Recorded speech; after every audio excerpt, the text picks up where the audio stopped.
archipelago of sea and sand. Now break down the acronym like you in class. Oh, they're selling the whole country. Ooh, they're selling Now I never been down with no OPP. I talking about selling our people's property. Don't know who doing it, so don't round me out. Don't send no police round me and tell me shush my mouth. Where's our conviction? But where's our pride? We selling everything, selling our backside. Just go online, it'll make you sick. You can buy any island, just point and click. See, they're selling our country, yes, they're selling our land. They're selling our archipelago of sea and sand. Now break down the acronym like you in class. Oh, they're selling the whole country. Ooh, they're selling Hey, hey. Ride him. My mother always say, when you find a donkey, ride it. Who's donkey? What? Come on. We got a whole nation in 73. Now we getting back the whole country. What kind of fools we must be, selling out for a bag of rice and a cup of tea. You know what does bug me? Help me understand. I can't find piece of property for under 80 grand. But I can fix this, I know what to do. I can squat just like them other people try make me do. See, they're selling our country, yes, they're selling our land. They're selling our archipelago of sea and sand. Now break down the acronym like you in class. Oh, they're selling the whole country. Ooh, they're selling They're selling our country. They're selling our land. They're selling our archipelago of sea and sand. Now break down the acronym like you in class. Oh, they're selling the whole country. Ooh, they're selling I get everybody sells some every time.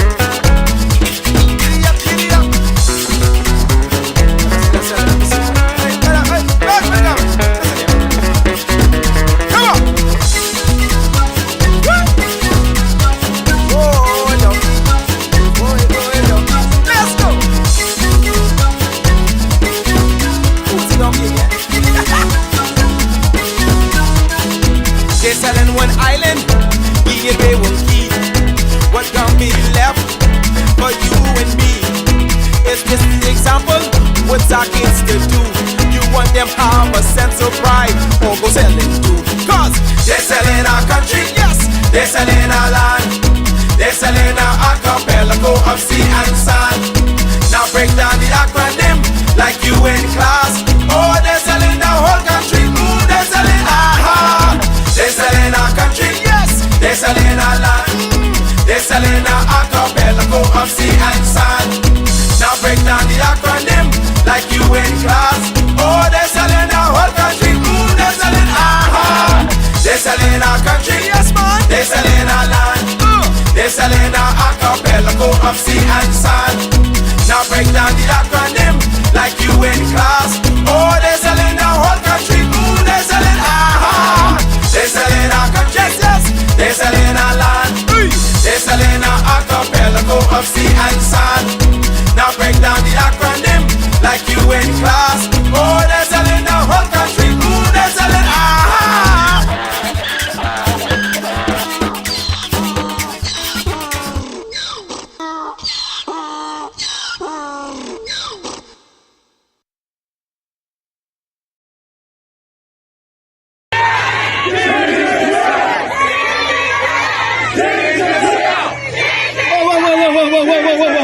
Whoa, girls, we outdoing it.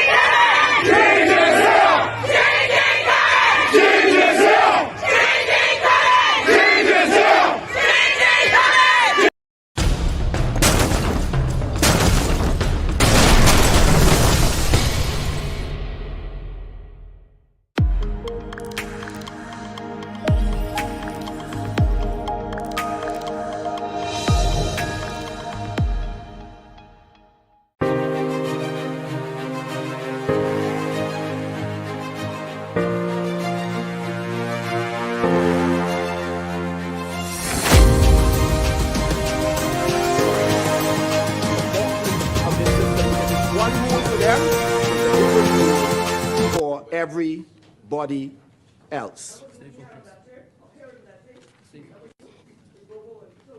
I could tell you about a house. I could tell you about a house where some things happened and your name was called, but I don't want to get into that. So just stay, just keep it, just relax yourself.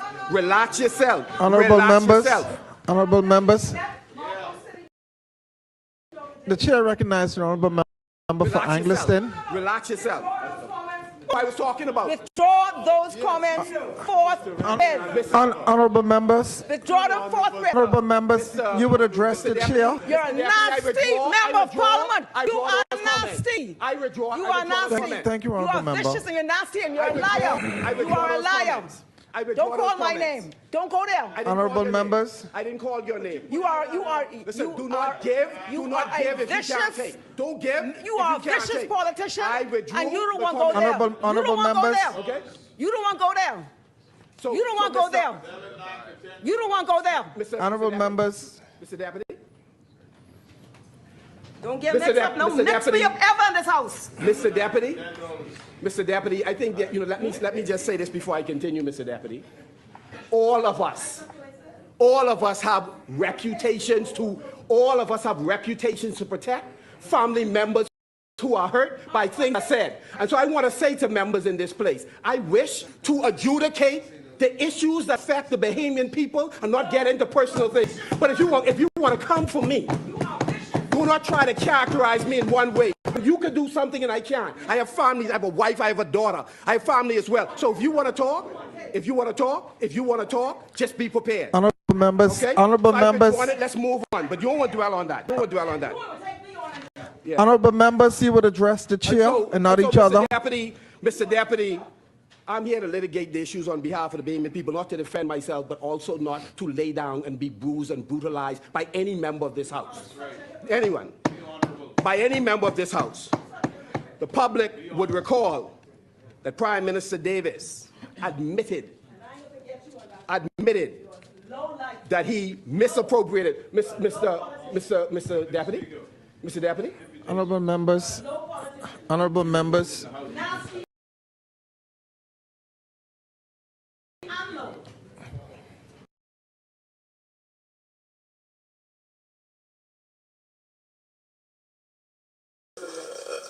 It is a despicable assault on the integrity and character of a member of this House. You rightly, see, I could get up there and say some things as well, but that's not honorable. Right? It's not honorable. And anything I say is fact-based. It is not no innuendo. Or what is fact-based. It's not what I hear.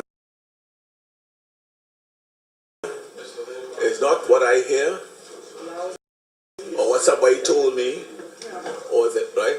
And so it's left out there. Right? Anyone could interpret it the way they wish. Right? Anybody could interpret it the way they wish. And say, I can leave it there. What you can leave there? What you can leave there? And how you I mean,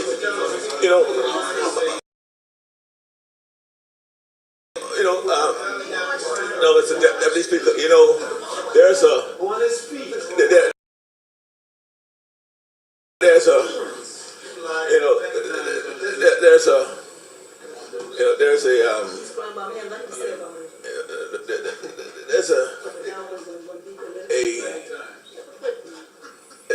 what I call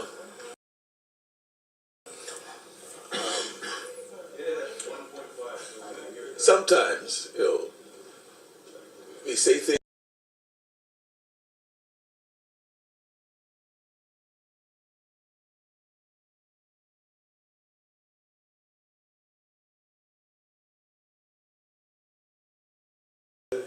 was that he had accepted funds personally donated by the then owners of the casino over at Paradise Island. The then Deputy Prime Minister, who happened to be the father of the now Member of Parliament for Angliston, got to his feet and challenged the Leader of the Opposition to produce the check that you said I took. And after some back and forth, they adjourned to allow him to bring the check. And when he came, he only brought the face of the check. Didn't bring the back of the check. So they adjourned again.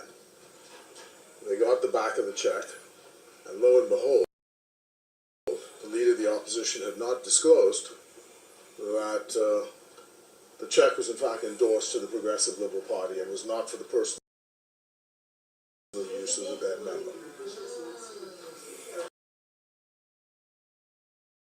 So the House then determined that the only way to deal with that member was to move a formal vote of censure against the member for what he did. So I just say that for historical purposes because the House has an arsenal to deal with situations with. And then it's unjustifiable. I can say a lot of things in here, though. Thank you, Honourable Member. The Chair recognizes the Honourable Member for Marco City. Again, the Prime Minister wishes to again elevate a matter that, in my view, It's crazy, man. he is not prepared to be balanced in his perspective. This side, Mr. Deputy, have said many things, some on their feet and some from their seat, all with the same impact. All with the same impact that's carried on these mics through.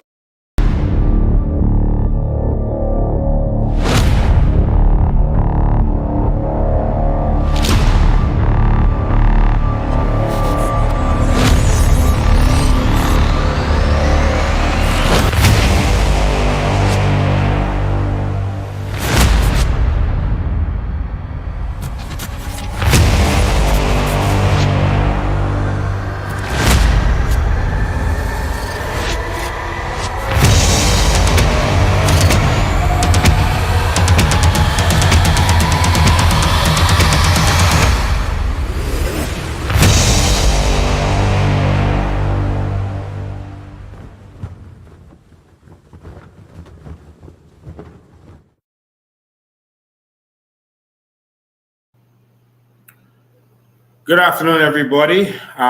Thank you for being here. Thank you for joining me.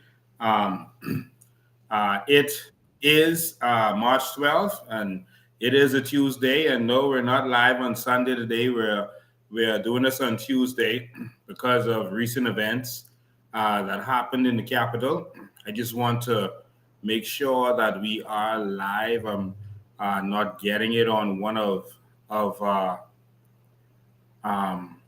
one of my devices. So just let me know if you're live and if you're getting this, because I'm not getting it on my device. Let me just refresh and make sure. Okay, look. Yeah, I'm getting a I'm seeing text, but I don't see okay. Now I see it on there, but I see it's freezing and starting up on my device. Okay. Let me just refresh it. Okay, we're looking like we're good. Okay, perfect. Just had to do a little test there because I'm here alone on my own and I don't have anyone in the studio, so I don't have no one to check for me. So just wanted to make sure that was straight. Ladies and gentlemen, thank you so much for joining me. I am back on the go. I'm back full 100. Last week, of course, we continued our work to fight for this one country that we have. We went into the Haitian village and I had to really fight what's going on there. The coal mines, sand, our wetlands, all of this is going on. And guess what the government is doing? Nothing. Guess what the environmental health and the Ministry of Environment is doing? Nothing. Guess what the police is doing? Nothing. The laws are only to be enforced against Bahamians. That's how they treat you in this country. That's it. The laws are only for Bahamians. But we're going to talk about that today. Today, we're really focused on NIB, but I just wanted to bring that up. I couldn't go live Sunday. The effects from the cold was and I guess when you mix that with the mold in that building I went into, it was something else. And but I'm here today, fully recovered, fully back in business. Someone told me that I should have worn a mask when I was dealing with that coal mine, because I went there every day that week, and I was there for hours. Excuse me, trying to make sure everything was in order. And eventually, it took its toll. You know, and a lot of people call and, you know, saying how they were concerned for me. And I appreciate the love. I really appreciate the amount of people who checked on me, especially, you know, that Sunday when I didn't go live. I really thank you. And there were some people who, even when I went live in that cold, the toxic fumes, people were calling me with concerns, et cetera, et cetera. And I want to thank you. But I'm a Bahamian. And I really want us to be concerned for each other. And my big concern was not just for me. My concern is for the people in those communities who have to live around that. Knowing that the government is doing nothing to help them because the government is complicit and involved in the criminal activity. Persons connected to the government are involved in the criminal activity, and therefore the fire truck, the police, the Department of Environment, everyone is being told to stand down, leave it alone, let Bahamians die, let Bahamians get cancer, let Bahamians get respiratory diseases, because they're making money while they're ripping everything from us, while they're taking every cent that we have, taking our land, destroying it, and they're taxing us to death. Bahamians, we have to stand up. Only one country we got, and this is why I fight. And so I stood in the middle of that smoke and flames. I stood in that heat and that coal mine. That was like an oven. It was like standing in an oven, because I was standing in the gap for you. I was standing in the gap for all of those Bahamians who have to live around that, who will call the authorities and nothing happens. One person told me they called the authorities and they got a threat. This is the country we've come to live in because we refuse to stand up and fight. Years ago now, I said to everyone, this is not just something I'm willing to live for. It's something that I'm willing to die for. This is a cause for which I'm willing to die. And I'm serious with that. We have to take our country serious. It's almost gone. We have a small window to take this back.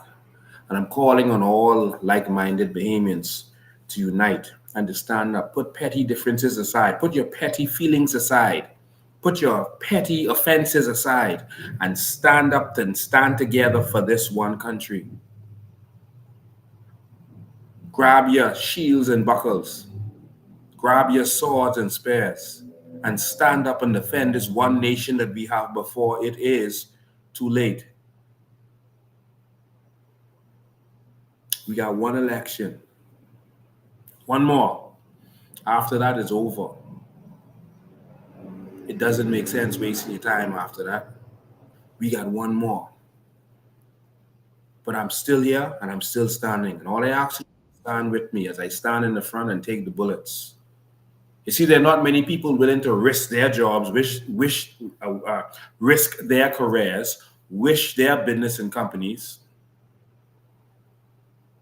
Then many people say, I want to run, but my family say, man, they can start, lying on you and digging up something and throwing mud on you, and it could be hard. We ain't want to take all that, nigga, dig up this and dig up that. Let someone else do it. And it's always let someone else do it until no one does it. And 50 years later, we're suffering. When we should have been rejoicing, when we should have been prospering, we are suffering, and it's getting worse and worse. All I ask you to do is stand with me. Stand. Please stand. Only one country we got. What we're gonna do a expose on NIB tonight? Jesus, my Lord. I don't even know where to start. I can't get through all of it in 1 2-hour session. But we're going to begin tonight. It's shocking. But I want to break this down and help you understand what is going on. But before I do that, just a couple of things. I just want to say, again, condolences to the whole COI family who have lost a gem. Ms. Marsha Marsh, who's with us from the beginning. And before the beginning. She was there from us from before the beginning and was here, when I was cooking, feeding hundreds of people in Pinewood every Saturday. She was the one doing 99% of the cooking. She was the wind beneath our wings, and we want to say thank you, and really gone too soon.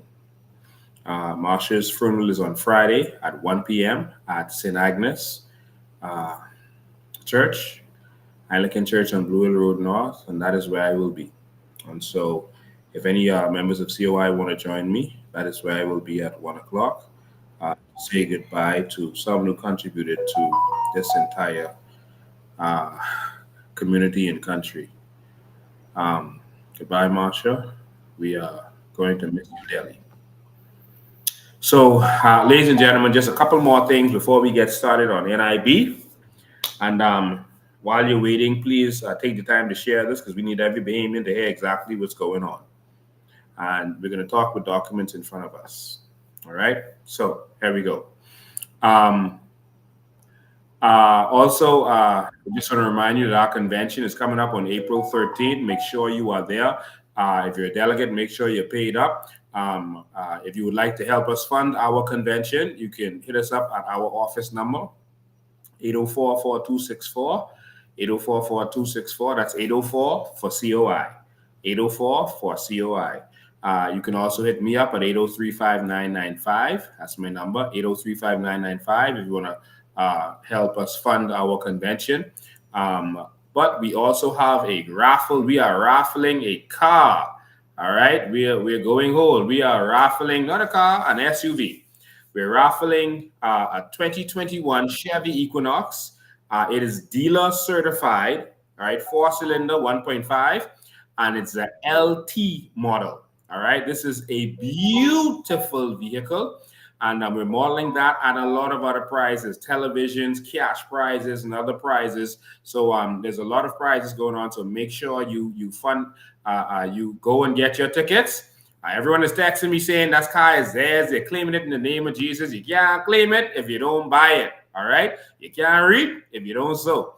All right. So this is a chance for you not only to support the movement, but for you to benefit from a brand new car. And if you miss the car, you may hit one of the other awesome prizes that we have for you. But it's a beautiful white SUV. Our colors are black and white.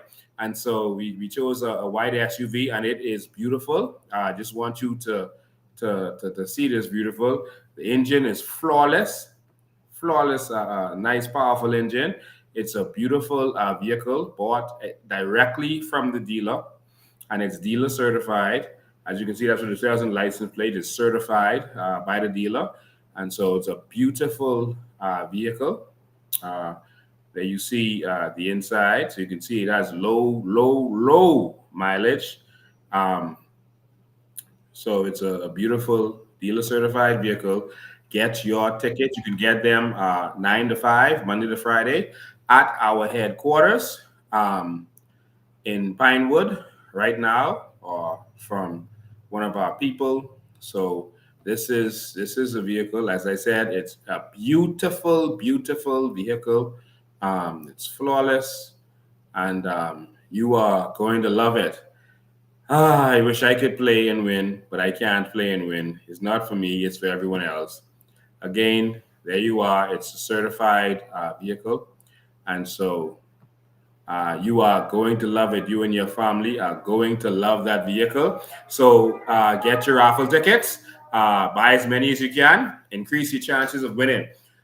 You can also call the number, and you can you'll be able to, if you're on the Family Islands, you can call the number and you can go online and pay, or they'll send you the link so that you can pay from where you are, and they will enter your tickets for you and send your stubs there or secure your stubs for you.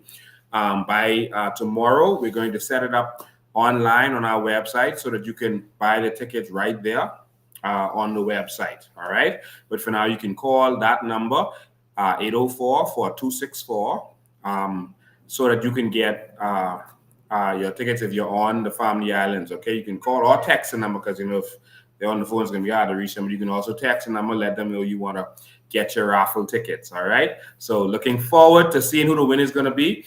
We are going to, they had originally planned to do it on April 1st, but we're going to do it at our convention. So we are going to release the vehicle on April 13th at our convention. So convention night, you're going to be able to be there and see it televised live as we have announced the winner of this beautiful vehicle and the other prizes.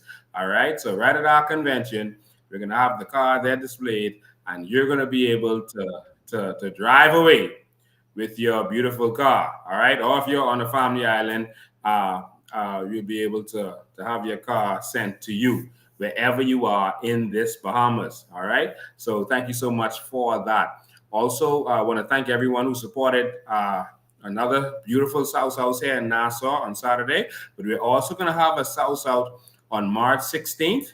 In Grand Bahama. So, well, not a South Out, I'm sorry. They're going to have a cookout. They're going to have fried fish with corn and dinner roll. But they're going to have steak and chicken also, I think, at the Nayos Grace Center. And so you all in Grand Bahama know exactly where that is. And so you can go down there, and we're going to have a wonderful cookout. So you're going to have steak and fish and chicken. So, they don't have a number on here for someone to call, but if someone who's a part of it is watching, you can post it right here live so people can know who they can call if they want to get tickets, or they can just show up. All right. So you got all of the announcements, I think, out of the way. Oh, we are going to be in Abaco tomorrow and on Thursday. All right. So we have our branch elections tomorrow and on Thursday. So feel free to join us. I don't have the information for exactly where we're going to be located. But of course, just check our Coalition of Independence or Bahamian Evolution pages, and you can get that information on there. All right. So we're going to be in Abaco tomorrow. So come down and you can see me, and we're going to continue this fight. Someone said, oh, Lincoln has gone quiet. This and that. No, we have not. We have not gone quiet. Of course, Christmas, you don't do politics at Christmas. In December, but on January, you was on the plane fighting and doing what we have to do representing our country. And we continue. We continue to fight and defend our nation. All right. So let's get started. I've already been going for half hour, and we haven't even started yet. All right. So I want to start this with a serious quote right there. Everybody read that. Just take your time and let that sink in. Because I want you to spend some time with me tonight. They say sometimes, you got to do little short videos so people could stomach it. No. You need to understand what has been happening with your NIB money. You need to understand what has been happening to you in this country. You need to understand. All right? Because if you don't understand what's going on, you're going to continue to go down the rabbit hole that we've been going down. This Bahamas is becoming a failed state. That is the definition of a failed state that is going across your screen. That is the definition of a failed state. Look at that and then think about the Bahamas. A country whose government is considered to have failed at some of its basic responsibilities, for example, keeping the legal system working correctly and providing public services. That means electricity, water, education, hospitals, etc. They are failing at some of its basic responsibilities and keeping them working correctly. We have a legal system that is not working correctly. The Commissioner of Police keeps complaining. We have public utilities, electricity that isn't working correctly, water that isn't working correctly, education that isn't working correctly, hospitals that isn't working correctly. We are a failed state.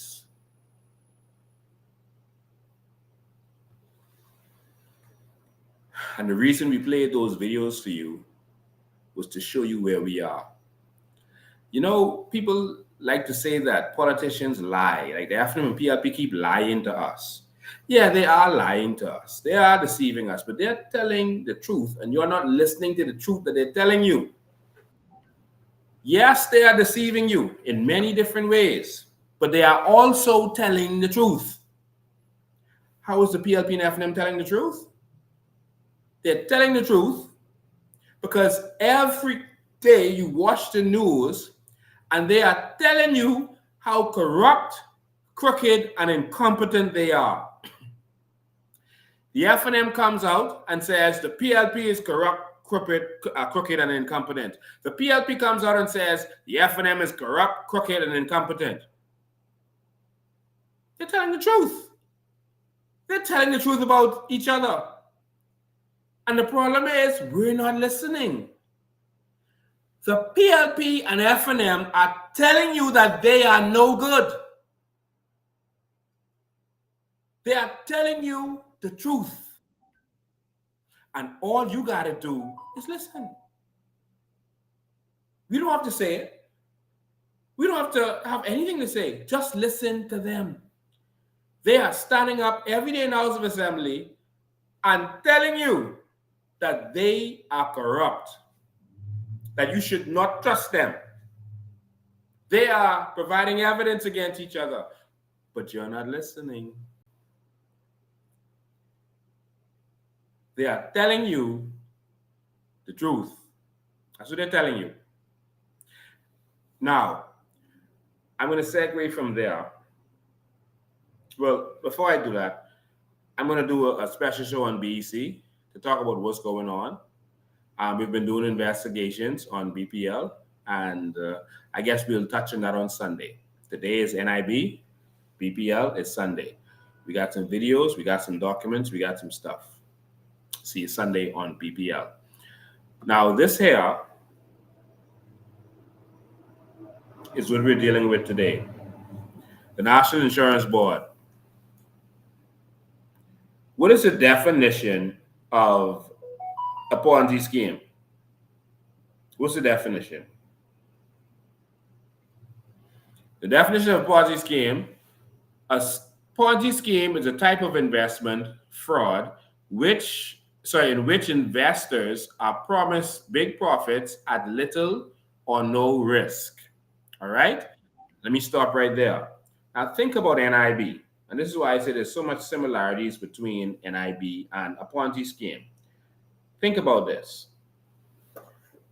NIB, you were promised that you would get paid for the rest of your life, for your whole retirement, if you just give them a couple dollars. You heard what is his name? Alfred Sayers was saying in the House of Assembly, we're just raising it a few dollars. It is a few dollars. And then you're going to be secure for the rest of your life. And so that's what they were promising. It's like a Ponzi scheme. Listen to more.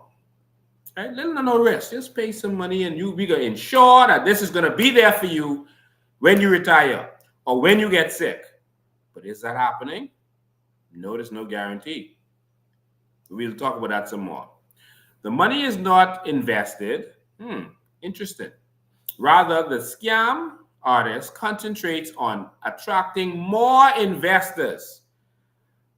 Growing the number of victims is needed to pay out the supposed profits being distributed to early investors. Oh, now let's think about NIB. Let's think about that. They now need to attract more investors. What is happening in the Bahamas? Classes in session. Right now, they are opening the borders. First, they started talking about they need more NIB money, right? Okay. And what did they do? They increased minimum wage. What happens? Automatically, they make more money from NIB because NIB is a percentage of your salary. What else did they do? They opened the borders.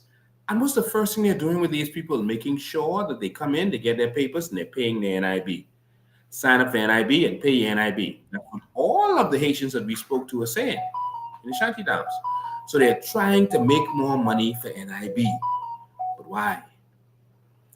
So now they're getting more people to contribute to this Ponzi scheme, because just like most multi-level marketing that are Ponzi scheme, all of them aren't, or pyramid schemes, I should say. This thing, most pyramid schemes, eventually you run out of people. And so the FNM and PLP who have been running this scheme are running out of Bahamians to suck money from. I'm going to show you exactly how they've been sucking your money and what they've been doing with it. And so now they need more people to be able to come in so that they can suck this money and do with it as they will, with little to no accounting. NIB, in my opinion, as described, is a Ponzi scheme. I'm going to show you some things tonight, if you will stay with me. Some people are going to start getting sleepy around 10 o'clock. But if you would stay with me, I'm going to show you some things that is very disturbing. I believe that they've been deceiving you, kind of cooking the books. It's not making sense. It's not adding up. And so we're going to talk about this today. All right? And so you would remember that myself and Maria Daxon did a whole special where we showed you some of the things that they were doing with the NIB funds. All right? I don't want to play those videos back for you, but you can go and watch them at any time that you want. We showed you the documentation, the actual deeds to where NIB bought derelict mansions, derelict buildings, all right, condemned buildings, and they were paying security guards, they still are, to be at those buildings to protect these derelict buildings that they had no intention to do anything with. And they've held on to these buildings for years. And they paid millions of dollars for these buildings. And that's a waste of our funds. I won't go back into that now because I want to touch on some other stuff. But they were also using our money to buy other buildings that they can make no money from. They were buying building clinics and doing other stuff with our money. They were building buildings. They were building education buildings, AG office. They were building different buildings in the country that we can't make any money back from. And you would think, why would you take our money that's supposed to be there when we retire or when we're sick or when we need it and build buildings with it? You know, yes, insurance money has to be invested. I'm going to break down with the documents. I have the documents. I'm going to show you exactly what they've been doing and how they've been investing. Yes, they've been investing this NIB money, some of it. But I'm going to show you that tonight. So you all just hang on. You all just hang with me tonight and you're going to understand. And so, yeah, it have to be invested. But why you building buildings with our NIB money? It's because it's another way to rape money from NIB, because you use the money to build a building and you give one of your political cronies the contract and he gives you money under the table.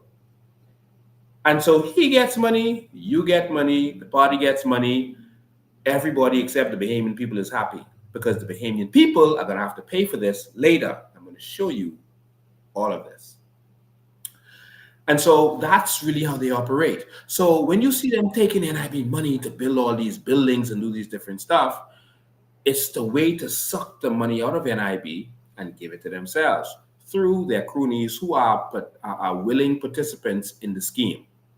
Okay? And so that's why they give the money to their political cronies, because most of the time they make an agreement under the table. You're going to give, you're going to get this, and we get that, and that's the deal.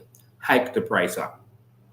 So you get yours and we get ours. And that's how they rape NIB. And now you are going to have to pay for how they raped NIB. And it falls in your lap. And so they bought derelict buildings. That example, we showed you some of these properties were in like Hubert Ingram name. And you saw, if you saw in the video, you saw where Hubert Ingram's son came up and said that this property over here was Ingram and Christie. So why would a property be for Ingram and Christie and then you buy it? Why would NIB buy a property from the government in another instance? Why is this happening? Because it's a way to rape money from NIB. And you can legally cover it up. This is where the majority of the problem lies. Now let's go on a little trip. Let's go on a little trip in time. Let's jump in our time machine and let's go on a little tour back in time. All right? This is going to be an interesting trip back in time.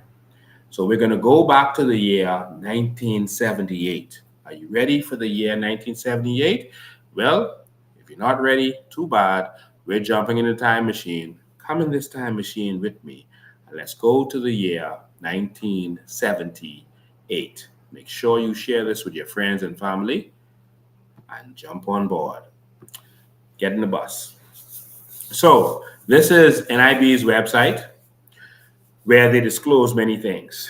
And on here, you can see that we have gone back to their reports of the year 1978. This is NIB. So all of this is their words and what they have to say. And if you go to this website and you look, you can see all of the information, but they know that most Bahamians won't read, etc. All right. And so back in 1978, you can see the numbers. Okay. Total contribution collected during this period amounted to $70 million. Over 14.8 million was paid out as benefits. So they collected 7 and they paid out 14.8. Wow, that's good and healthy. I love that. All right. And they say the reserves stood at 107 million. Okay, great. So let's go to the next year. So we skip down the next period because that period was from 78 to 80. So now we're going to go from 1981 to 1983. So this is the next period. All right. And so if you go down to the bottom here, you will see the contribution collected over the 3-year period amounted to some 77 million. 34 million was paid out. Okay, so good profit. All right. And the reserve fund stood at some 161 million. So it's grown. So a good, healthy growth. Let's keep going. Let's keep going. So we go to 84 to 86. And as you can see, I'm going to go straight to the bottom where it talks about the money. And you can see here, it says the contributions collected were over 130, make it big for you, 131 million, and over 63 million was paid out as benefits. Wow, lots and lots of profit, okay? No investment, no nothing needed. All they did was collect and pay out, all right? The reserve fund stood at over 306 million. It was growing every single year. Wow. I wonder what went wrong. Here again, it was growing. So I'm going to go straight down to the bottom. Well, I want you to notice something this year. You notice that they started this habit of spending stuff. They constructed 7 community health clinics with our money, funds. 10 million was moved from the medical benefits branch to build several clinics. All right. And so this is when the habit started. of spending our money to do these stuff. Oh, why was this stuff happening? Well, let's just keep going. During this period, 3-year period, uh, they collected 168.3 million and paid out 84 million to benefits and assistance. Nice. And it grew to almost half a billion, $500 million, 448.6. Nice. So in a couple of years, it's been growing. So here we go again. It's growing. So what do we have here? It As of December 1992, the reserve stood at 600, so it's grown again, 604 million, and it went 189.6 million. Growth, wow! And they took in 189 million, and they spent in benefits, etc., 170 million. Nice. This is powerful. This is some good stuff. They opened up a bunch of offices. And in the meantime, now notice, they were spending a lot of money. They were opening offices everywhere, you see? They were expanding, opening offices, doing all kinds of things. So they were also spending money, yet they were still growing. So a lot of money was being spent. So I don't want you to sleep. See here, Abaco, Andres, Bimini, they were expanding. San Salvador, putting offices everywhere. All right? But they were still growing. Now here they didn't say how much was in and out, but you can see they made more money because now they went to $731 million by 1995. All right, so the fund kept growing. You're going to go to 96 to 98, and again, got all this stuff. They're still doing a bunch of stuff. A lot still going on, but look at that. The reserve now is at $891 million. Look at NIB grow. This is phenomenal. Look at that. Okay, so let's keep going. I'm going to move fast. I got some stuff to show you. We got to look at documents now. They've seen the documents yet. Here we go. So the reserve, so they stopped telling you how much they spent, how much they didn't spend, but here we go. The reserves, this on the Ingram now. He stopped telling you how much they spent and what they ain't spent. So Ingram started dark, a little shady.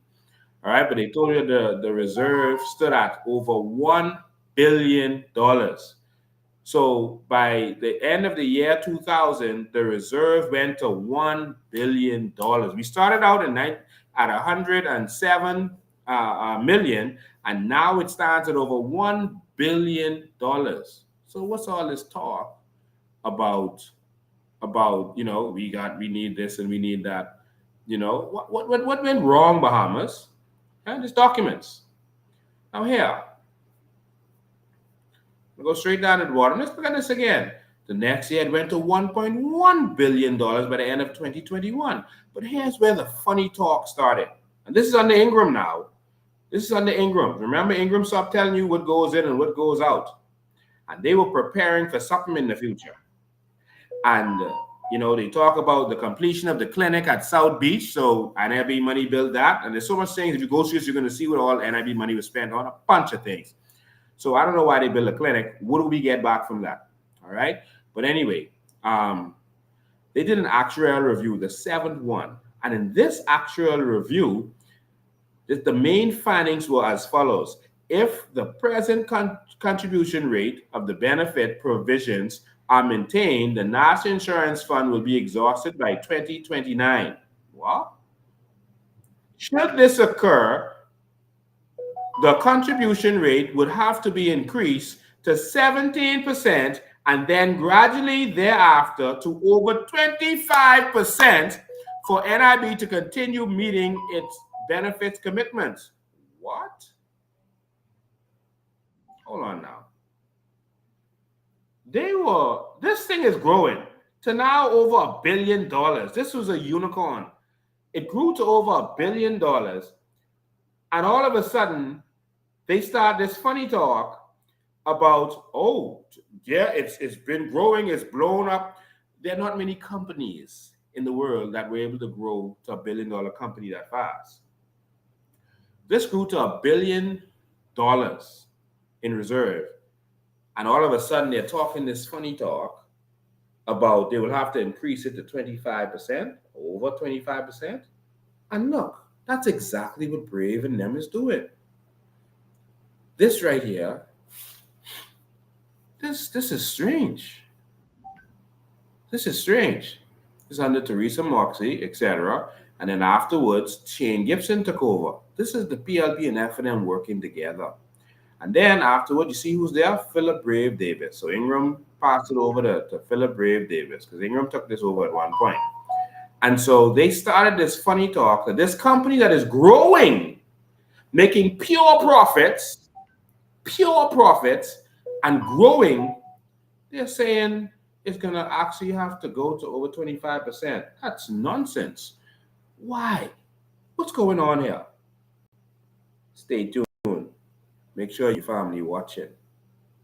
And so let's keep going. Here we go. 2005, Shane Gibson is there. Wait, how much money was made? No, they're not going to tell us. 2005? No, Shane, that's a secret? Oh, it's a secret. No word on where it went after that. So they started all of the funny talk, and then all of a sudden, they wouldn't tell you what was made. They wouldn't even tell you for this period, 2003 to 2005, they wouldn't even tell you where it stands. So everything just goes dark. Are you all seeing this? Okay. Okay, Shane Gibson, we see you. All right. So they built a health community center in South Antris, groundbreaking for new community clinic in Inagua. So they spending our money. Oh, wow. And they're doing a bunch of stuff. Well, let's go to 2006. Since Shane Gibson want to keep secret, what we're going to do is we're going to vote them out, and then we're going to bring back Ingram so you could have better again. That's how the Bahamian people felt at the time. All right. So now let's look and see if we can see something. Oh, now they're telling us again. The reserve stood at 1.56 billion at this time. It's the end of 2008. So the reserve is growing and it's in full profit. Why all the funny talk about raising this thing to 25%? That's ridiculous. And so let's keep going. I want you to see this. Okay, 2009 to 2011. All right, so more using the money, spending. Okay, good. But even with all the spending, all that stuff, it grew to $1.6 billion at the end of 2009. Okay, what's the problem? All right, okay. Let's keep going, Bahamas. Let's keep going. All right, let's go to the next one, the last one that they're presenting here. And so then they go to 2012, okay, now all they say is they opened some clinics. The official opening of the Paul L. Ali building on John F. Kennedy Drive on March 2015. Oh, y'all built the Paul L. Ali building with our money? Okay, that's the Attorney General office. Okay, so you take our money and build it. How do we benefit from that? Okay, we got robbed. You built the Abaco Marsh Arbor healthcare facilities on March 2016, and you built an Exuma healthcare facility with our money in 2016. Oh, wow. So you took our money and was doing all this building, those that I just listed, plus some other stuff. This is concerning. This is very concerning. But we got some more to talk about. So let me pause there for a second. So for everyone watching this, they were taking NIB money, the purpose of NIB was to provide monies for us. When we are sick, when we have time off from work, when we retire, it's a safety net. But instead, they build the Attorney General office. They build all kinds of other buildings with our money. We don't benefit from that. But hang on. It's about to get deep. We're now going to look at some interesting financial documents. Some interesting financial documents. So I'm going to take you into the twilight zone. And so we have some financial documents from NIB. So the documents stop rolling out, but then we have these documents. So let's go and look at them. Make sure you're sitting down if you're watching this. Make sure you're sitting down. So the document in front of you right now is NIB's 2019 report, all right? 2019 report. So this mostly covers 2018 or so, I guess.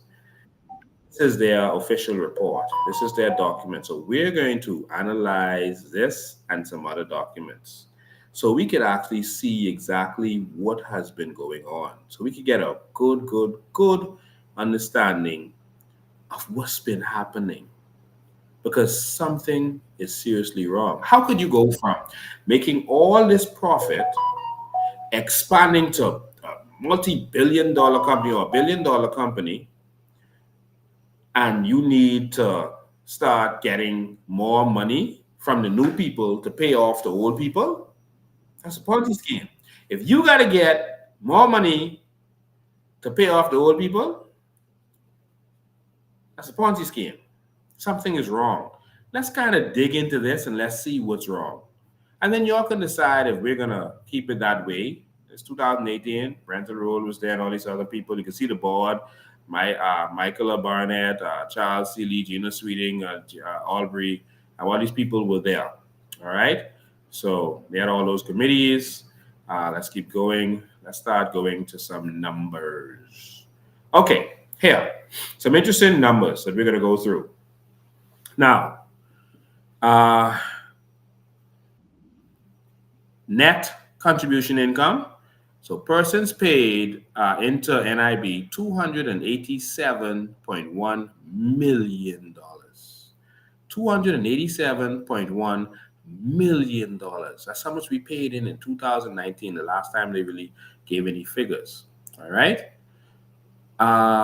Investment income. So they got money from investments, $68 million. Nice. Benefits expenditure, $311 million. But we're going to break that down. So they made more money than they paid out in 2019. So again, what's the problem? But I'm going to break this down for you. All right. Administrative expenditure was $51 million. How much money they put in their pocket? So that's like around 18%. Goes 18% of what you paid in and what was made goes directly to paying for stuff, to salaries and that kind of stuff, right? And so let me show you how much reserves they had. Year-end reserves, 1.7 million. Year-end investments, 1.4 million. Interesting. All right. So let's keep going. Now here, long-term payments, retirement benefits. This is what they're saying they're paying out. Retirement benefits, all right? $195.3 million. That's what they paid out. So, and all invalidity benefits, 14 million. Survival benefit, 22 million. Old age, 51 million. So, come on. Old age, non-contributory. So, I mean, you didn't contribute. 55.1 million, sorry. Invalidity assistance, 8 million.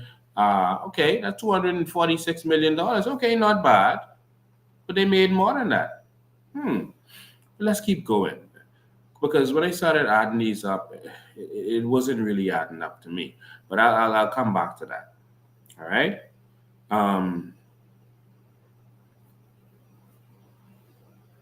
Let's go. No, let's do some math here. Let's stop here and do some math. I want to do this with you. All right. The retirement benefits, they're saying 195.3. I think I'm going to grab a calculator for you. Yeah, let's just grab a calculator. We got a calculator handy right there. Let's grab a calculator. Here we go. And so they said, let's grab the numbers. Hold on. Yeah, so 195.3.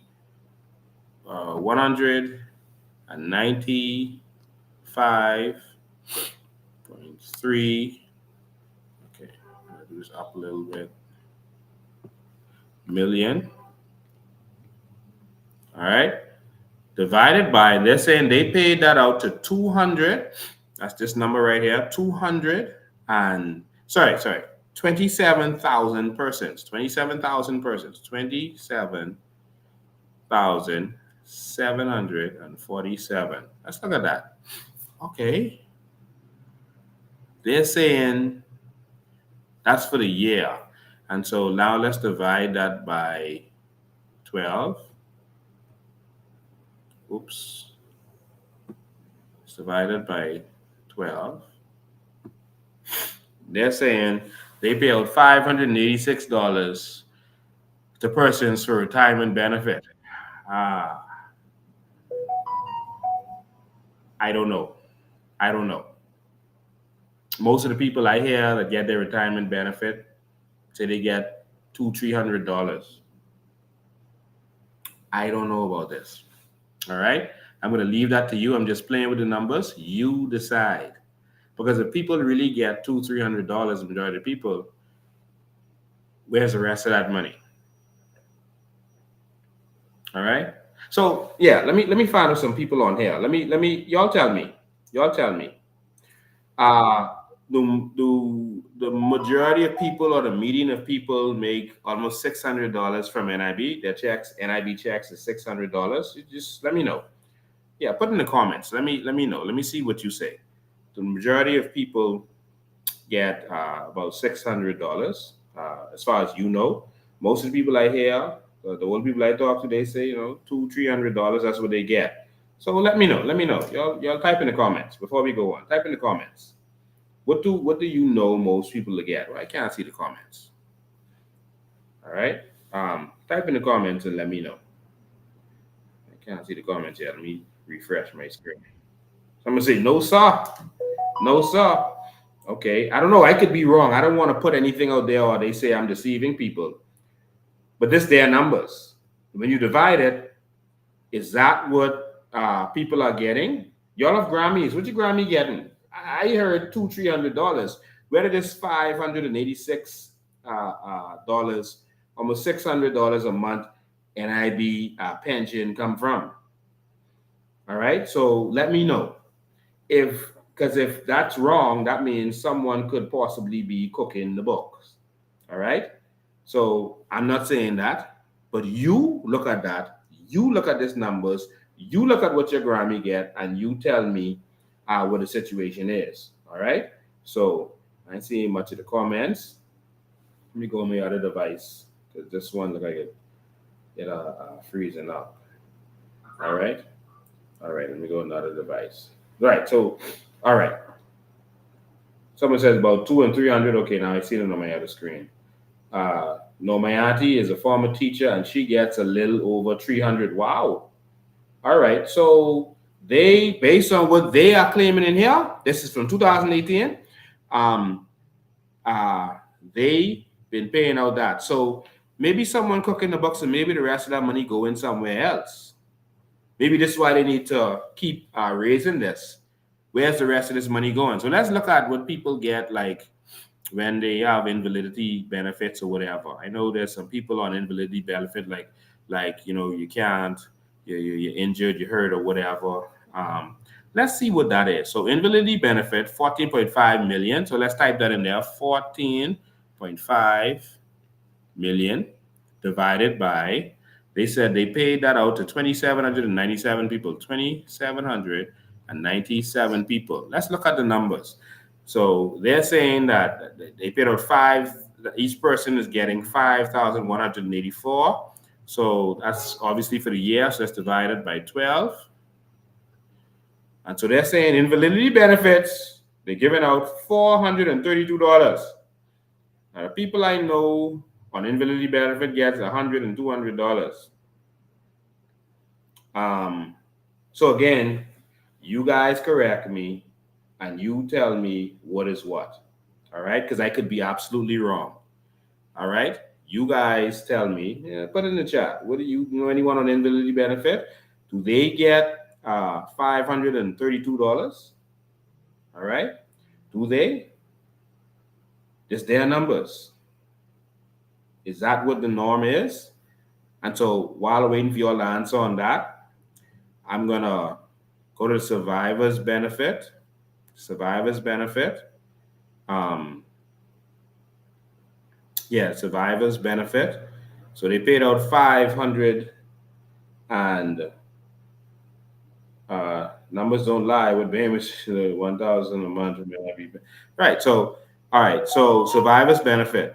So I guess when you die, I know this number to be about $1,500 if someone in your family dies and you get a lump sum, right? The survivor's benefit and grant. All right.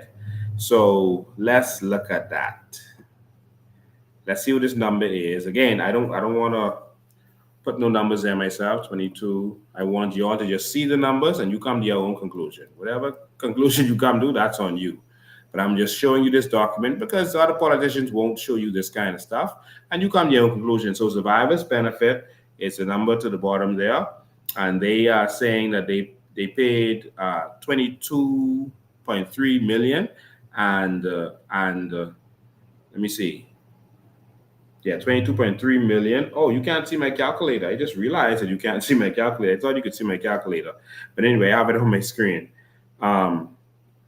And they paid it out to 5,788 people. So divided by 5,788. All right. And that is, they saying they pay out $3,852 for survivor's benefit.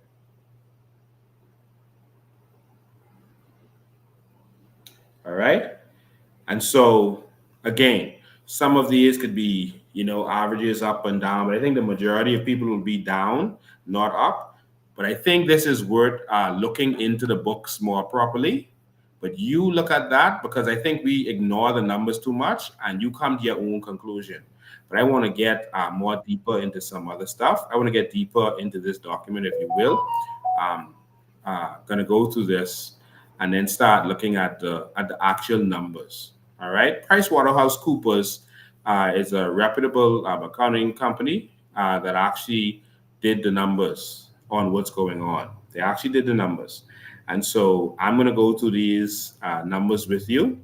So the numbers you see are in the thousands. So that means you add 3 zeros to whatever number you see. And that's what the number really is. All right. And so this is interesting. When you start looking at these numbers, we make this big for y'all. Big. You're saying that at that time, cash on hand at the banks was 35 million. That's this number right here. Receivables and advances, 134 million. But I want to go down here. Equity, securities, sovereign. It's interesting.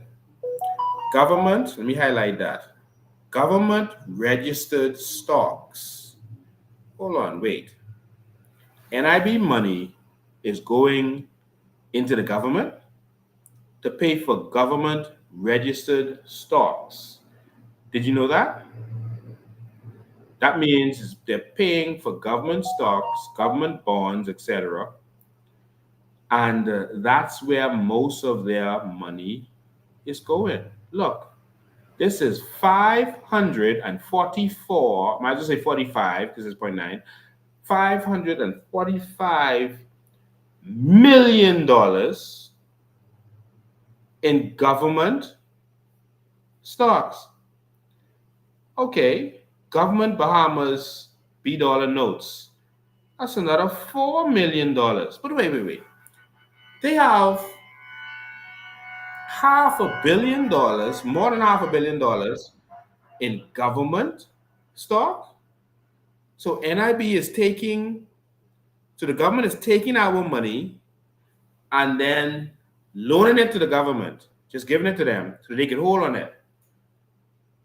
That ain't bad in itself, but I can show you what seems to be happening with this money. All right? Because they are taking the money from us. Sorry about this thing that pop up on the screen. They are taking it from us, giving it to themselves, and the question is, are they paying that back? Or when it comes due, do they keep pushing it forward and pushing it forward?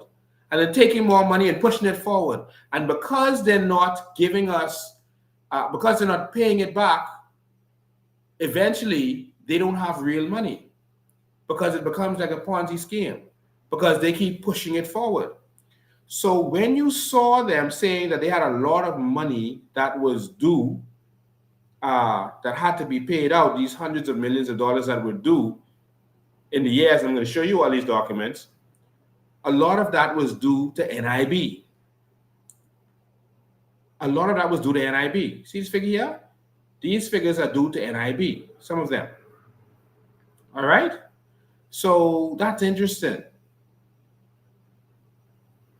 Some of their money also goes to U.S. Treasury notes. Some went to Barbados. They put money in Barbados. They put money in the Cayman Islands. They cash out on that, and Trinidad and Tobago. Right? Corporate. Now let's look at this, because I'm going to show you some details on where the money actually goes. You're going to see exactly the companies that they've invested in with our money. I think it's their companies. Stay tuned. Certificate of deposits, 142 million. It's a big amount.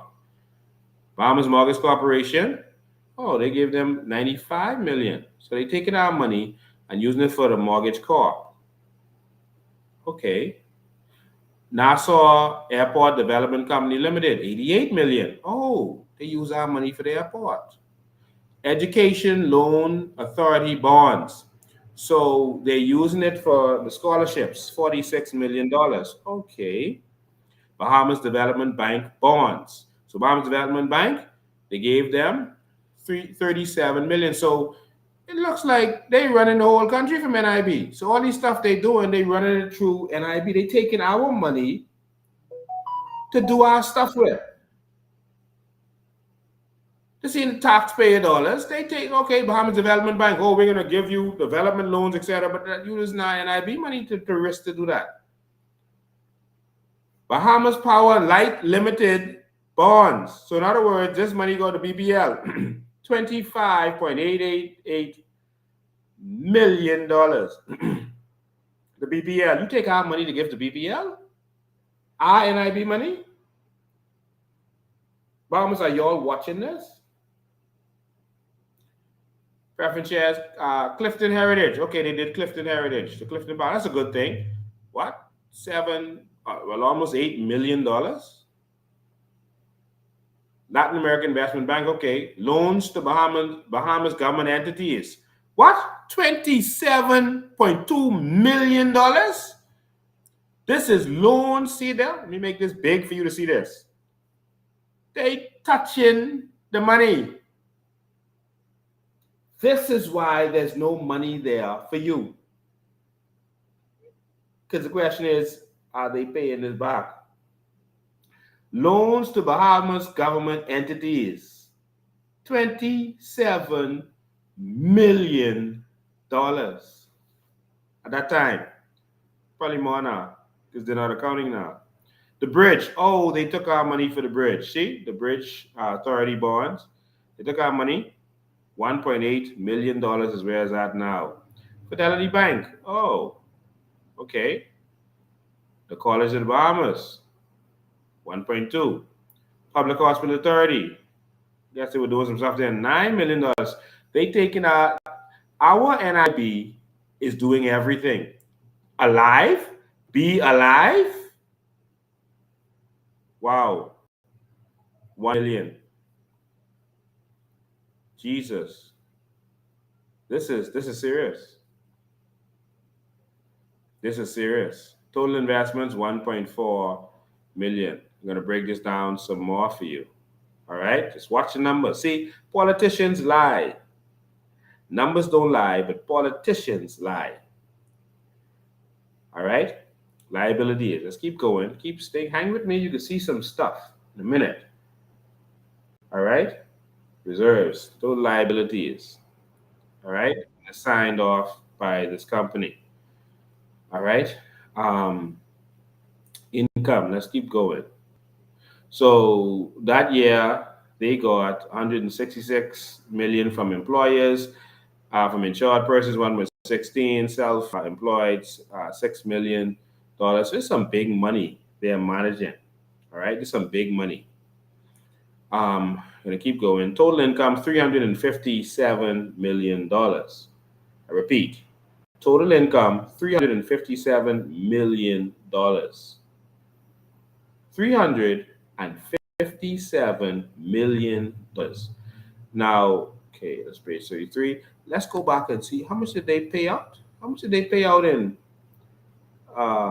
benefits for that year? Sorry, I'm flipping through. How much did they pay out in benefits? Because they're saying 300 and okay. In total benefits, they paid out for 246 million. 246 million. Okay, let's go back to 33. So where it is.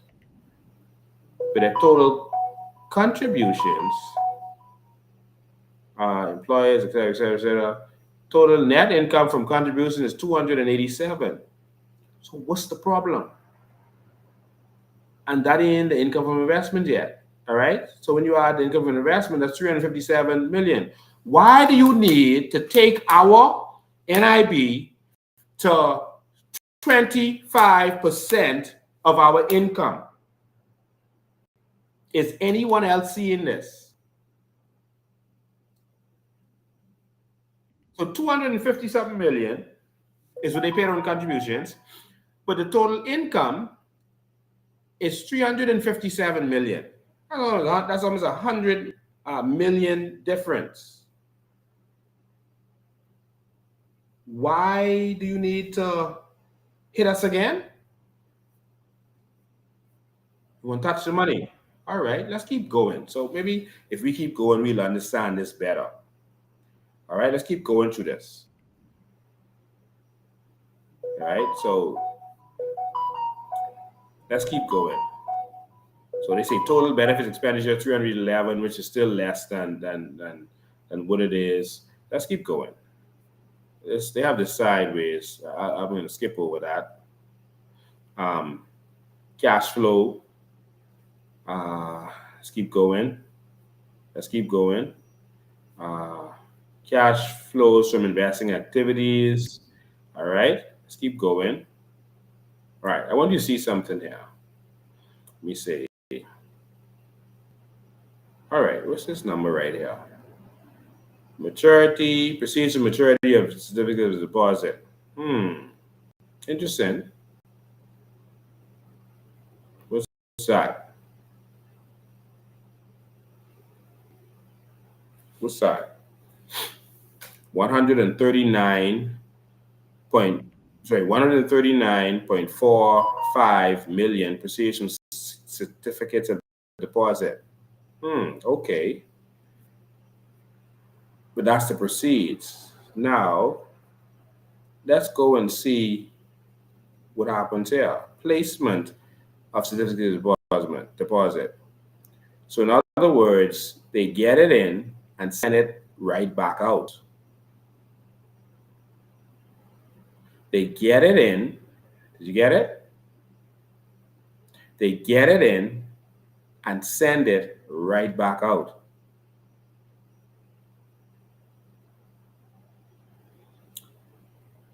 Issuance of loans to Bahamas government entities. Wow. 1.3 million they lost. So they issued, I forget what the number is now, 20-something million, I guess, in loans to Bahamas government entities, as you saw previously. But now they got a negative number. Brackets mean negative.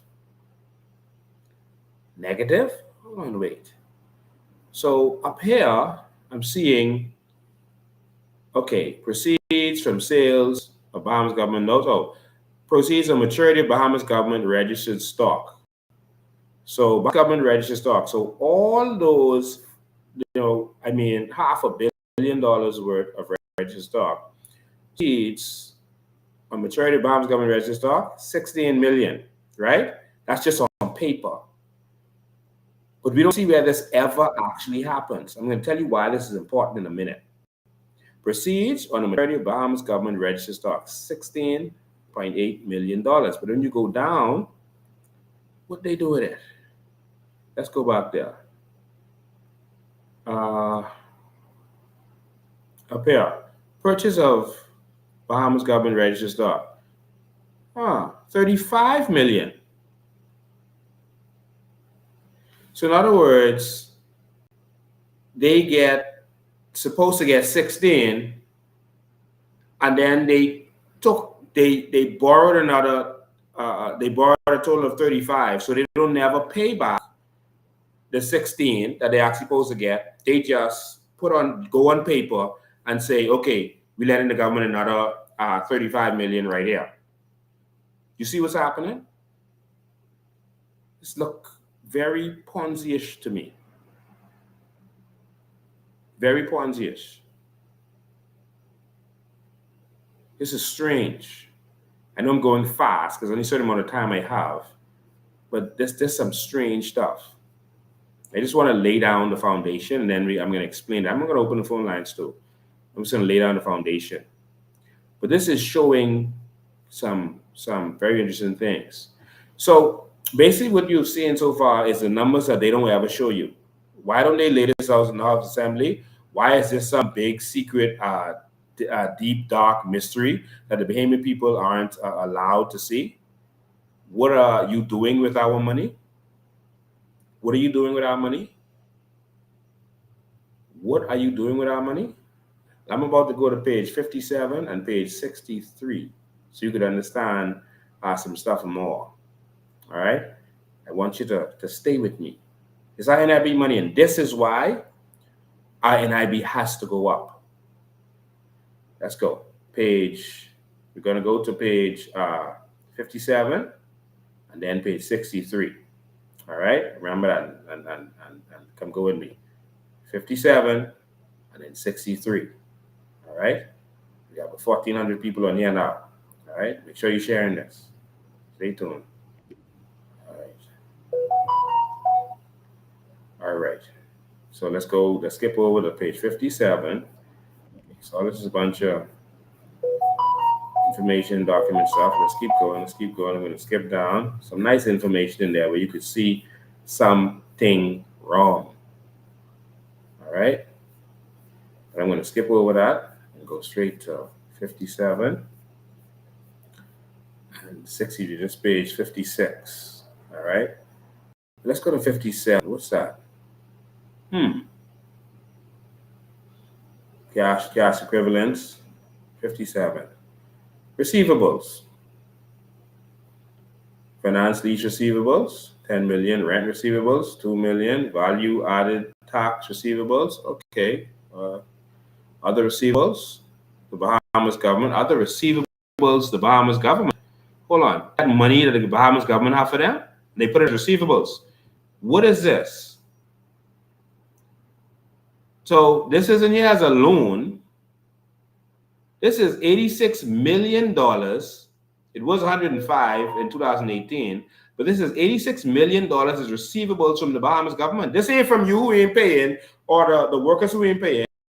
This isn't the loans to the Bahamas government or the bonds the government use as a legal means to take money out of NIB, which we now see is doing funding the Bahamas Development Bank and everything in the world that it shouldn't be funding. Other receivables. See, they just put it under one strange category. The Bahamas government, $86 million. Remember, this is in thousands, so you add 3 zeros to any number you see. $86 million in receivables from the government. What does that mean? Does that mean that the government isn't paying its NIB? What does that mean? Does that mean that the government just takes money out, or just owe money to the government? What does that mean? $86 million.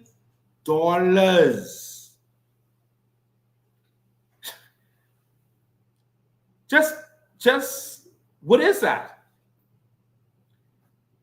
Okay, let's keep going. Let's keep going. I just wanted you all to see that. Jesus. So their receivables is 134 million, but $80 is receivables from the government. They're seeing the loans, they're seeing the bonds. They finding every way to suck money out of this for their mismanagement of the tax money. This is a cash cow that they're able to get their hands on and do everything with that they shouldn't be doing. Building all kind of buildings to do whatever they want to do. That's what this is. $86 million.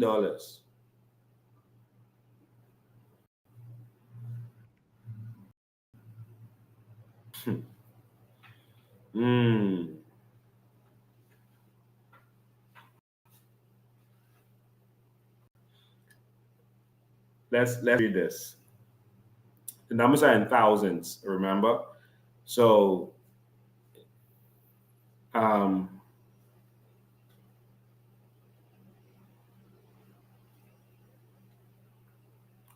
other receivables include $36 million, which relates to, it looks like 1,000, but you have to add 3 zeros.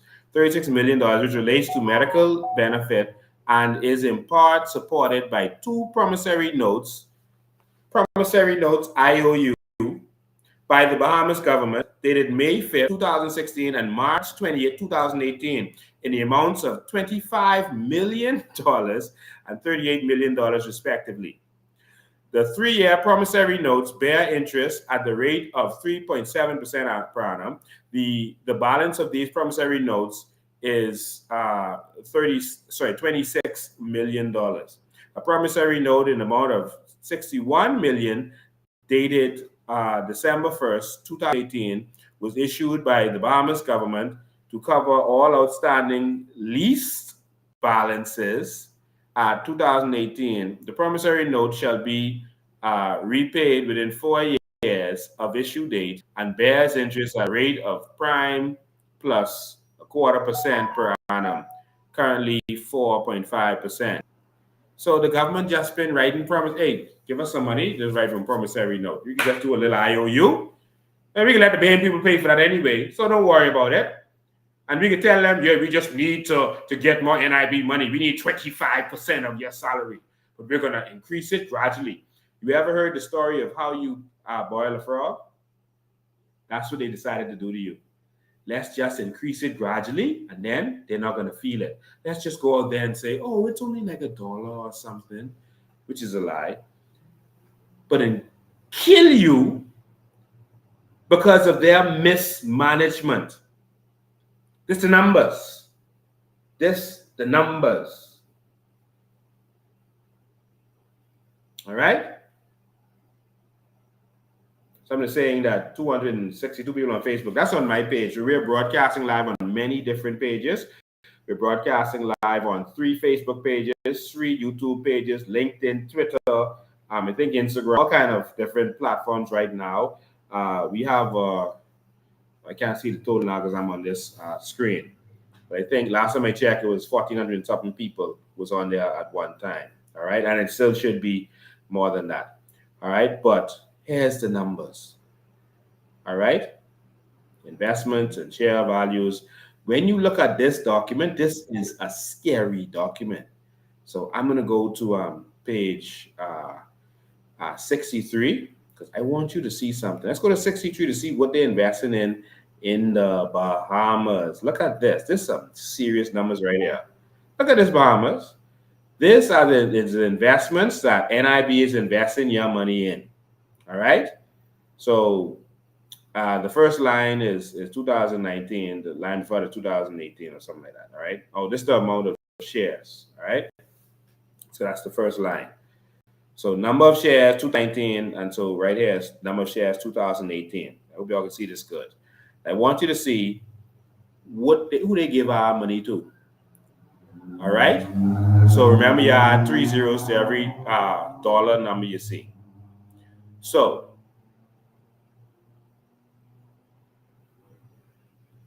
Bahamas Waste Limited. All right. Bank of the Bahamas. They take our NIB money. This different than the 100 million that they stole from us. This different than that what they did with the Resolve, which is the other way that they stole from us.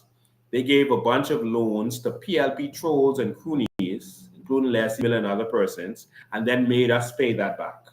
And maybe you all love that. Maybe that's how it's supposed to be. Like maybe, we just love the politician and they should be able to spend and do whatever they want to do and just rob us.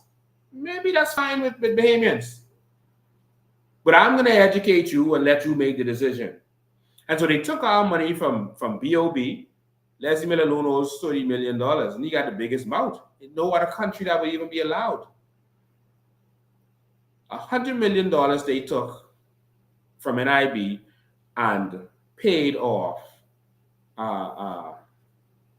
covered the loans of those political persons. Leslie Miller, Obi Wilscombe, others. Come on, Bahamas. This can't be right, man. It's time for all of us to eat. It's mismanagement. They thought, you got to get a good crew of politicians, qualified people. Well, these fellas, how qualified are you? You can't even run a country. You got to rape NIB. Bank of the Bahamas Limited.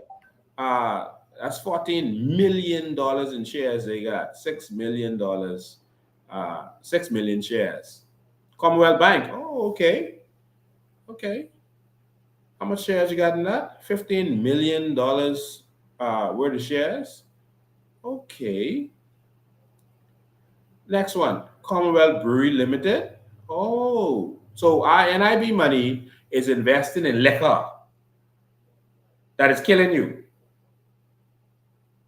So you take in the NIB, which has to pay for your health,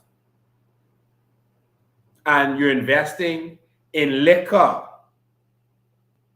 that is taking your health. Maybe that makes sense to some of y'all. But should NIB pay for the liquor company? And that's the biggest shares they have. $23 million in shares in Commonwealth Brewery. The numbers help me make this big for you. See the numbers right there? Numbers don't lie. But this the cronies. You see, Commonwealth Bank, that's them. Commonwealth Brewery, that's them. Bahamas Waste, that's them. And that's Brent, some of them. Okay. Bank of the Bahamas, that's their little piggy bank. Consolidated Water. See how much shares they got in that? Family Guardian. Oh, that's them again. Finance Corporation of the Bahamas Limited. First Caribbean Bank. Wow. Here we go. Freeport Oil Holdings Company Limited, aka Focal. Oh, that's all of y'all. So y'all taking our money and investing in Focal. Nice. Only in the Commonwealth of Nadia. Wow. So they're taking the NIB money and investing in their companies. And then telling us we got to pay more. We need 25% of everything. We need more. See there? So in total, they have invested in their companies $64 million. $64 million. So the government is raking money out of NIB, finding every excuse to rake money out of NIB, and then they take their companies and they pump money into their companies. So instead of them paying for inventory and whatever they need, whatever, they get free money from NIB, do business, and they're making free money. Their profits is free money because they got investment, well, from NIB. You see it? This is why we fight. Look what else. CFAL. Oh, CFAL. Oh, that's Anthony Ferguson there. Okay. Oh my God. All right. And so this is what's happening right before your eyes. So you see Commonwealth Bank here, 7%. Family Guardian, Fidelity, and Focal, totaling $136 million. They got 4.3 million shares of Focal in NIB. Not dollars, shares. 4.3 million right there. All right?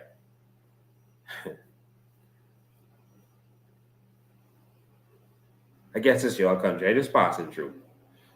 And again, I mean, trolls, don't hold me if I make a mistake on a number or slip on something or whatever. I just showing the numbers. And if I misspeak, I misspeak.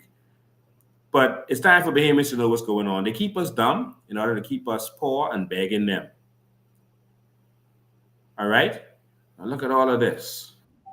Face value. Bahamas government registered stocks. Oh my God.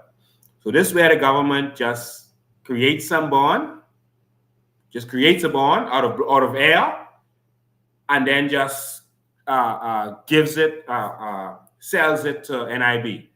So they just create a bond, which they can do. Just like printing money. They just create a bond out of the blue and then makes NIB buy it because they control NIB and they control the government. So they just create a government bond and say, poof, okay, here are some bonds from nowhere, just some paper we created. And we're going to take money from NIB and then give these bonds to NIB. What NIB gets? Just paper, because the government has no intentions of actually paying that back. And that's how they legally suck money out of NIB. And guess what? Most payments won't have time to sit down for 2 hours and watch this and get their education. And most people won't be able to share this. And so they're going to continue to get away if we don't do something. So let's go. Investment in Bahamas government registered stocks have interest rates varying from, I can show you something interesting. It's important. Varying from 2.3 to 5.4%. All right? Varies. So let's see what we actually get. So yeah, they have some bonds that they've invested in. It's 2019 now, so it's worse now. It's worse. They just ain't been accounting. But I'm showing you what we could see. So this is 16,083 bonds. They got out to 2018 for $16 million, $16.8 million. They had another bond for 30,000 bonds, and that was worth $30 million. Let me see if all of the numbers are supposed to be. Okay, $30 million in bonds from this other one. All right. Another one, $180 million in bonds. 181 million dollars. And so that is due 2021 through 2025. Remember when they came to power, they said these bonds are going to now start coming due. So that particular bond, they say, is due to NIB. Notice they never told us that. They just say some stuff would come and do. They make it sound the government know this, and they make it sound they got to pay this to the boogeyman or the WTO or the World Bank. No, they got to pay that to us. They've been robbing us. And guess what they did? They just extended it. They just extended. Notice they wasn't sweating. They wasn't worried. They didn't really care. All they did when it come due, extend. So here it is. That was due. That one was due. You're supposed to get 0.2 prime plus 0.2%. All right, which is 4.25 to 4.81%. That's what you're supposed to get. 4.25% to 4.81%. All right, and that's due 2021 straight up to 2025. $181 plus million. So the next one is and that's due from 2026 to 2030. $171 million. That's our money. All right, that's money the government just create a bond and just give it to them. Just take that money out of there and telling us we got to pay that. This is the next one due from 2031 to 2035. That's another $88.7 million. It's the numbers. There's another one, $66 million. That's a total of $538 million in I'm going to call them fake government bonds on paper they just created to just take money out of NIB. And they said the interest from it is $6.126 million. Hold on now. $538 million, and the interest is $6.12 million. Well, what kind of funny math is that? What percentage is that? How much interest did we get? 6.126.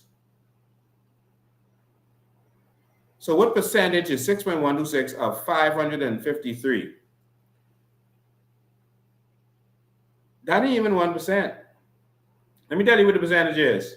1135. That's what y'all get. So we can do this little funny math, do some little funny paper to just take money out of NIB, and we can make sure you only get 0.001135%. You want me to say that again? 0.00, so not 1%, not a 0.1%, not 0.01%, 0.001135%. So just so in case the government giving itself interest-free loan, they never plan on paying that. And then they put the interest and the $538 million together to say that they should get $544.9 or $545 million worth $1 billion from this. You know what? Don't worry about it. The Bahamian people are going to pay that. Don't worry. We will never, because our companies have an interest, we will never let this get in the media. We will never let people hear what Lincoln has to say, because only him is going to speak out against this. All these other companies, all these other media companies, and all these other oligarchs are tied up in this. They have money there too. So they can't mess us up. They can't say nothing. Keep Lincoln out of the media. In fact, I spoke to a Haitian from the Haitian village, a fellow who had shown us where the gangsters are living now, and I had an interesting conversation with him. And because I didn't want to go back in the shanty town yet, in the cold kill that fast, and so I wanted to find out if it was still there. He said, Mr. Ben, say they didn't touch that. He said, in fact, they was there. they tell us, just do what we have to do. Don't mind Mr. Bean. Don't worry about nothing. They say the PLP is going to try and say, you see what happened in the Trump? Say the PLP can do the same thing to Lincoln Bean. That's what they should tell me now. Say they gonna find some ways to hit him with all kind of different things. So they can find some way to put scandal on him. They can discredit him. So you don't gotta worry about him. You know what? I'm gonna listen to him when we finish with him. This is what the Haitian man told me yesterday. So don't worry about him. You know what? I'm gonna listen to him. Say we gonna put one money scandal on him. We done working on it. We gonna put some scandal on him. You know I'm gonna listen to them.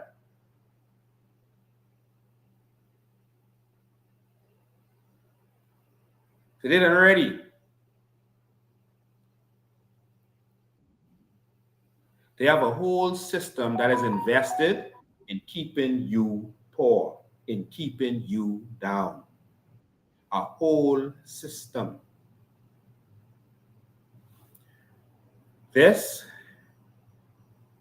is NIB and some of the skullduggery. These numbers are so interesting.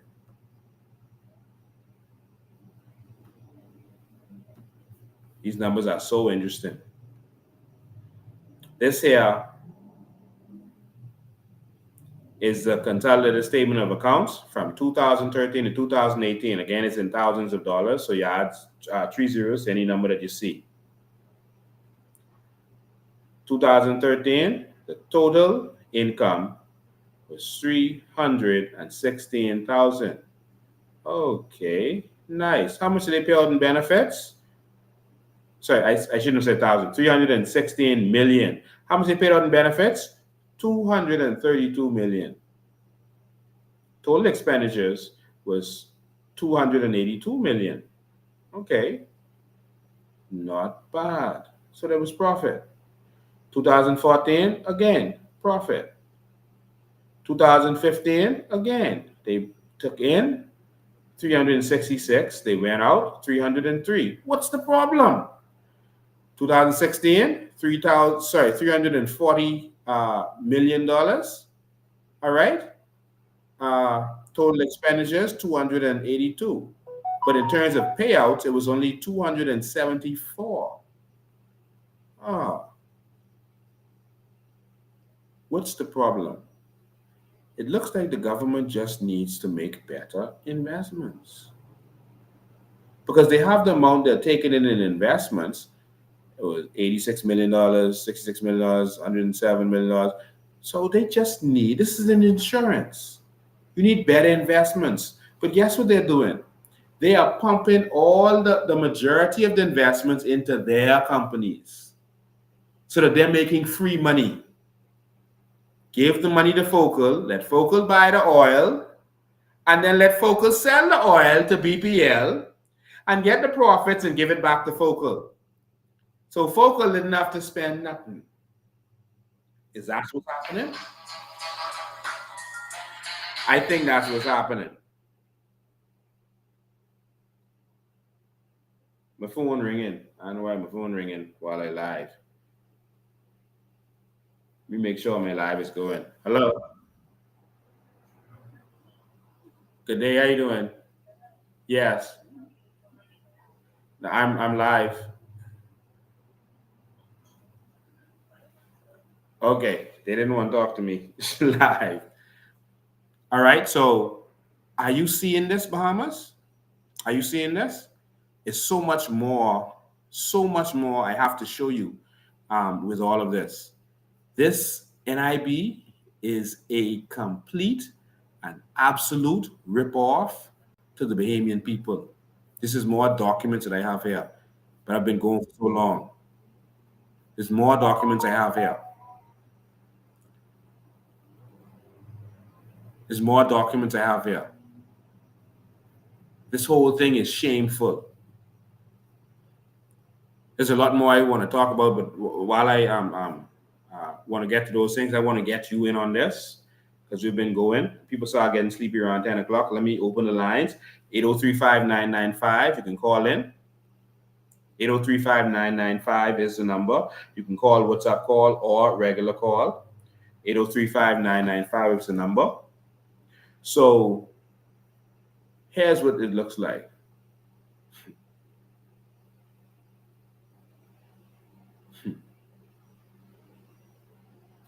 The money they claiming to make for investments don't seem to be real because they put in the money, they taking the money, they're giving the money to the government and then just keeping that money in the government and keeping pushing it forward, kicking the can.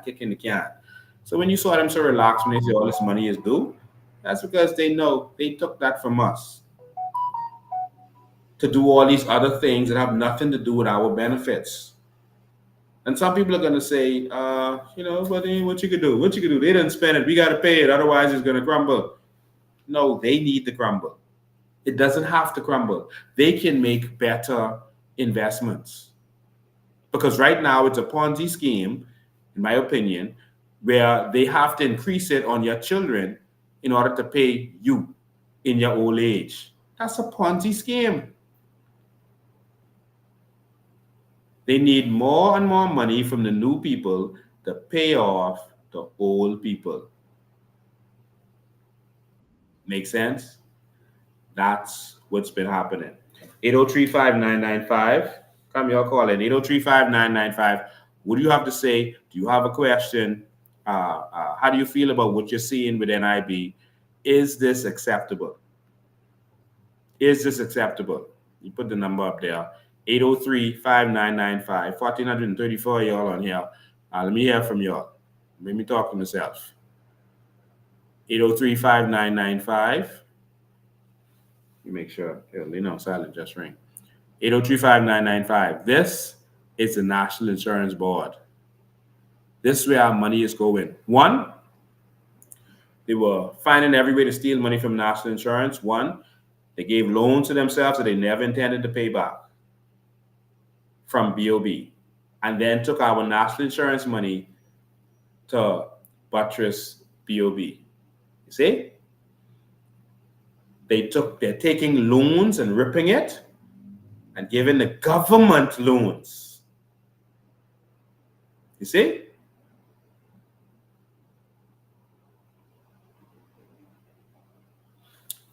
That's like, okay, we lost a person. They started the ring. 803-5995. You, an organization, and the organization, I can't even say this is like a criminal thing. I can't even make that a kind of legal thing. Good afternoon, you're live. Good afternoon, can you hear me? I am awesome, and yes, I can hear you. And are you ready to pay more NIB? I don't know why behavior's paying NIB. It doesn't make any sense. We gotta be the most idiotic people in the world. We paying it so that Focal and these other companies can operate and make free money. We're paying it so all of these former prime ministers can make their own free money, and they can rape us and then increase it on us. And then they're gonna silence the persons who are speaking the truth.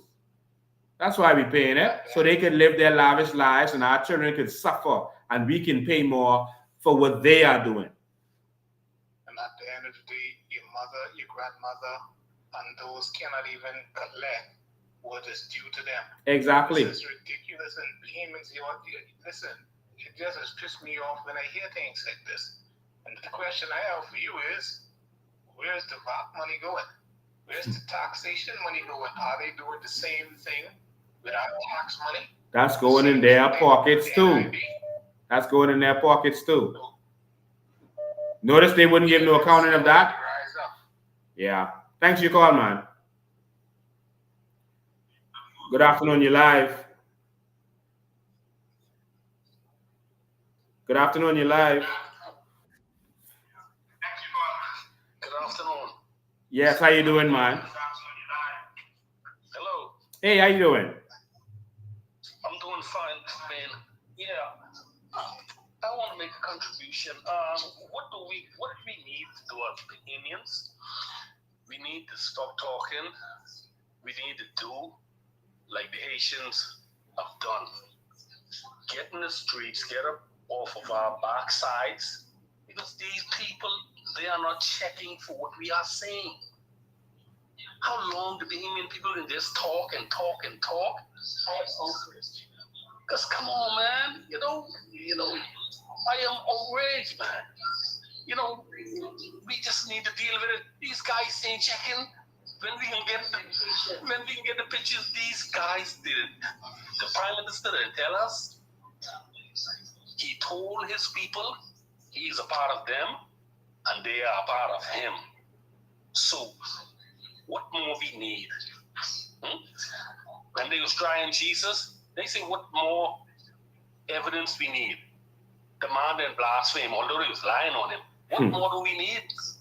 Yeah. The man ain't talking to us no more. He's showing us he ain't none of us. So who do you think he's looking for? He say he's looking for his people. We ain't his people, automatically we're not. Understand? Mr. B, it's time for us right now to come together, close Parliament down, close B Street down, don't even move. Yeah. Camp out there. You know? Like I say, you know, I'm going on 60 and, you know, I'm tired. I didn't vote for it too, over and over. And I ain't voted. Last time, I voted for the COI.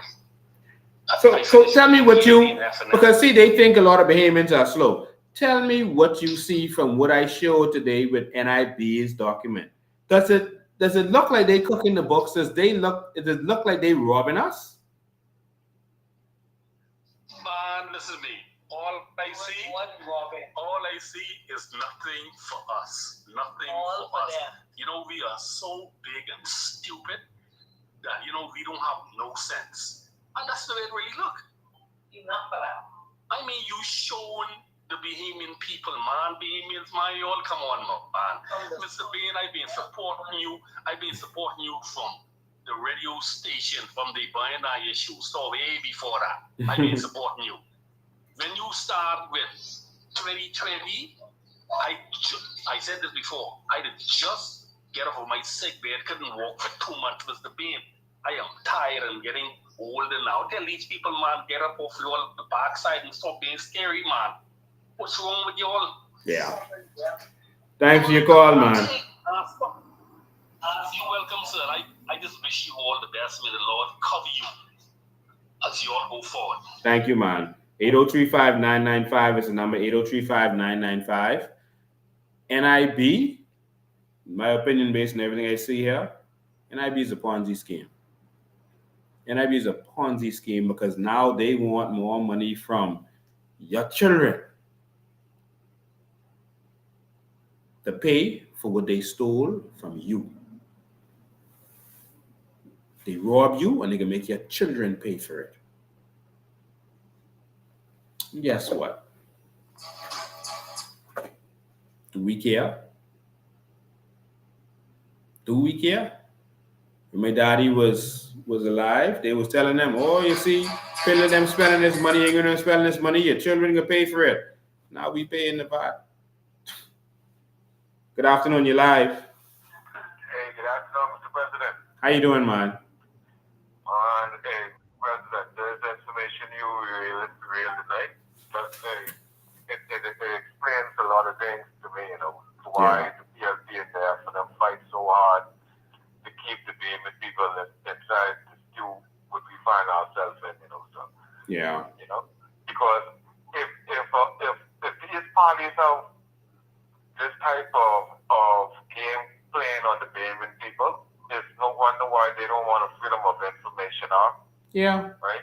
You know, because no government could get away with this type of skullduggery on a people for all of these years if they had a freedom of information on. Yeah. You know? Because if the information, like how you revealing this information, critical information, we have no journalists what are interested in really doing the way what you're doing, right? This what I believe our media houses, if they were not contaminated with system, right? I believe this what they supposed to be doing, bringing to the Bahamian people. But I thank God for you And a lot of instances, most instances, all instances, because my brother, I learned so much in the last couple of years before I knew that I never even know that exist in this country, man, but continue to educate ourselves, right? We got you, and we can be there with you, and we really got to do something, so we got to. Thank you, man. Appreciate it. 803-5995, 803-5995 is the number. And ladies and gentlemen, what I just showed you was a tip of the iceberg. Just a tip. There's more. Good afternoon. You're live. Good afternoon. Lincoln. Yes. There's something that really has been confusing me for quite a while. All of the numbers that you have given this evening about the intake funds that they get, I do not understand. What do they use to test these income numbers? I tell you why. Most of the people that I speak with, the older people, and myself, have been in paying national insurance from the first day that we were waiting. Most of us had top jobs. Now, we had a downfall in our health, and when they had to determine us how much of our contributions we would get as old people, they were telling us they can't even find our contributions. I wait for government most of my life, and they couldn't find my contribution with the government. I wait with most of the top companies for some of my life, and they couldn't find the contributions for some of those companies. The same thing with my wife. The same thing with my cousin. The same thing with most people that I speak with. So I am confused. How do they test these figures? They know how much money they bring in. They're quoting all of this. How do they know this money coming in if they can't find the contributions? I have had so much people, at least when I put that thing out, I've had at least 6 people send me messages to say how they tell them the same thing. Now that they're trying to retire, they need to get their payment. They're saying, oh, we can't find your contribution. Some of these people work for government, and they're saying we can't find your contribution. I've had people over and repeatedly. Maybe you could straighten it a bit. What do you think? What do they use to test these figures? They've put all of these figures. As you can see at the beginning of this show, I showed you the numbers, and you can see them numbers ain't adding up. To me, they don't add up. Wow. All right? I don't believe any of these numbers because I don't trust the government. And when you got to the point where you stop saying what go in and what go out, and then all of a sudden the money started being funny and you started saying, even though he's making profit before that, all of a sudden you saying we got to pay up to 25% or over 25% in order for this thing to be maintained. But hold on, this thing was growing. It grew from 100 million to 1 billion. And then you saying, oh, we need 25% of your income. That's to maintain their lifestyle. What I believe in this, these people are just pulling these numbers out of their heart, man. They don't have nothing to test. The figures got out some kind of instruments to test the figures, make sure they're accurate. But what are these guys using? We have no Freedom of Information Act, and Bahamians refuse to stand up for it, and they see that, and so they're going to continue to not give it to us, even though they promise it to us. Thank you for your call, man. Okay, thanks. Good afternoon. You're live. Okay, we lost you, caller. And so, if we don't stand up and fight for it, like Penland said, you don't deserve to have it. Good afternoon. You're live. Good evening, Mr. Bain. How are you? I am awesome. How you doing? I'm great. I have a two-part question for you. Go ahead. Now that we have all of this information, right? Mm-hmm. What can we do from here? How can we not pay NIB? Is there a way we can legally decline paying NIB contributions? Well, we can hit the streets and protest, and anything that the people protest for, they must be given. That's law. All right. If the people protest, the government must step down. They must step down. We see stuff like this in other countries. We watch the news and we'll see France say they changing the labor laws, and the people hit the streets. And then what they say, we gotta change our mind on the labor laws. You will see it all the time. You saw ministers do a lockdown with immediate effect. We went there and protest. What happened? Ministers say, okay, I gotta stop the lockdown. But Bahamians are afraid because no one is willing to risk their career, their mortgage, their children in school. They got bills to pay, their little job. People are not willing to risk that. And so because they're not willing to risk that, they stealing everything from you and your children anyway. And so one thing you can do is you can hit the streets and you can protest. The next thing you can do is you can remove the government.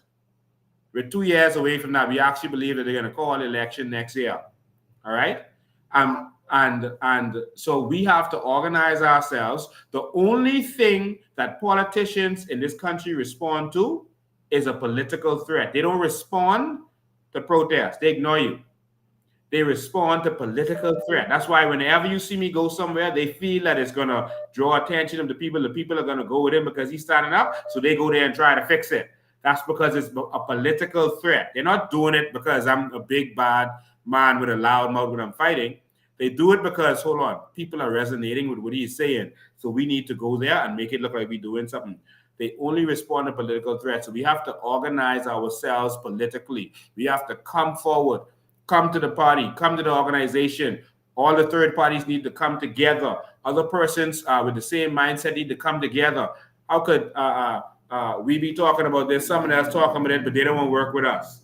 You know, how could two people be talking the same thing, but they don't work together? They live on division, and that's what they have been doing. But when the people unite, and the people stand up, they must stand down. So that is the solution. It's a political solution. Finland them had to organize in order to remove the UBP and their policies. Ingram had to organize to remove Finland and their corruption that they was doing. Ingram ain't never hold no protests. He just will come in 2 years before election and say, listen, it ain't long now. We ain't protesting. We organize ourselves, we get rid of them. That was his strategy. But of course, we know there was more to his strategy. There was one. We got to organize ourselves, support the movement, come together wherever you can help with your time, your resources, whatever. Put aside everything and let's get to work. So, Mom, I am out here in the front line, standing up, waiting on you. Thank you so much. We All right. appreciate you as always. Thank you too. So next caller. Oh Lord, I lost you, caller, so you can call right back. Yeah, you go right back. 803-5995 is the number. 803-5995. I've shown you documentation. I don't talk unless I have documentation. Some of it, I'm not an accountant. I leave it to you and your eyes, and I leave it to the accountants to go through. But all I can see is nothing adding up. Good evening, you're live. Good evening, Mr. Bain. Good evening. I am so disappointed, disgusted in this treasonous government. We need to get them out from our natural resources was signed out from the people of this country. The people were supposed to take to the streets and don't go home until they rescind that and take it back, because it is our children, it is our money, it's our children's money. It don't belong to them, and they're acting like it's all theirs. It don't belong to them. It belongs to the Bahamian people of this country. Yeah. And we need to fight for it. We can't just sit down. Look at how you try call on your landline and call out somewhere. You can't get the person on the other end because they sold out BPC. They sold out the poles or whatever you call it, towers. That's what it's the name. You can't call nobody because the phones are messed up. It say it can't relate to the number, or it's not relatable. How that could be happening on a landline? You can't reach people. National insurance and discuss. Look at all the things they're doing for themselves and their family. Yep. To end. Our money, sweat and tears, our money we work hard for. And you hear that old woman? She was stressing how hard she working from. She started work, she was paying it. And her children. And some people can't get national insurance because they can't find them. They can't find the contributions that the people made. And it's their error, not the people error, because you're supposed to keep proper records. And now they teething them and putting it in things to benefit the government, to benefit the 39 MPs, the upper house and the lower house. It don't belong to them. It's all a money scheme. They invest in this and invest in that to get multi-million dollars back, $1 billion back. And the poor people suffering, starving and dying in this country. We have to fight. I don't know when the Bahamian people can get it. We have to fight. It ain't gonna come back just like that. Numbers is what counts. Mr. Bain, thank you for giving me a chance to say what I have to say tonight. Thank you am too. Upset. Thank you.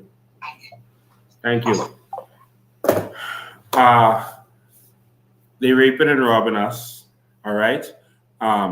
So they're going to increase, and I'd be like, how you boil a frog, and y'all are gonna be boiled alive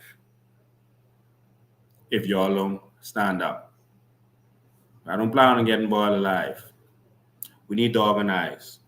Enough of the talk. It's time for us to organize. The Coalition of Independence needs you. We need this country. And we're asking you to stand with us. Not for politics, man. We ain't even about politics. Couldn't care less with politics. But it's the only way in our system to get justice. We have to get in there, remove those evildoers. So we need you to support us. Not just financially, but with your time and your efforts.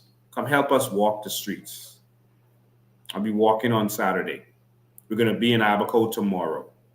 We're going to be in Abaco for our branches. If you want to become a part of our branch, come and be a part of our branch.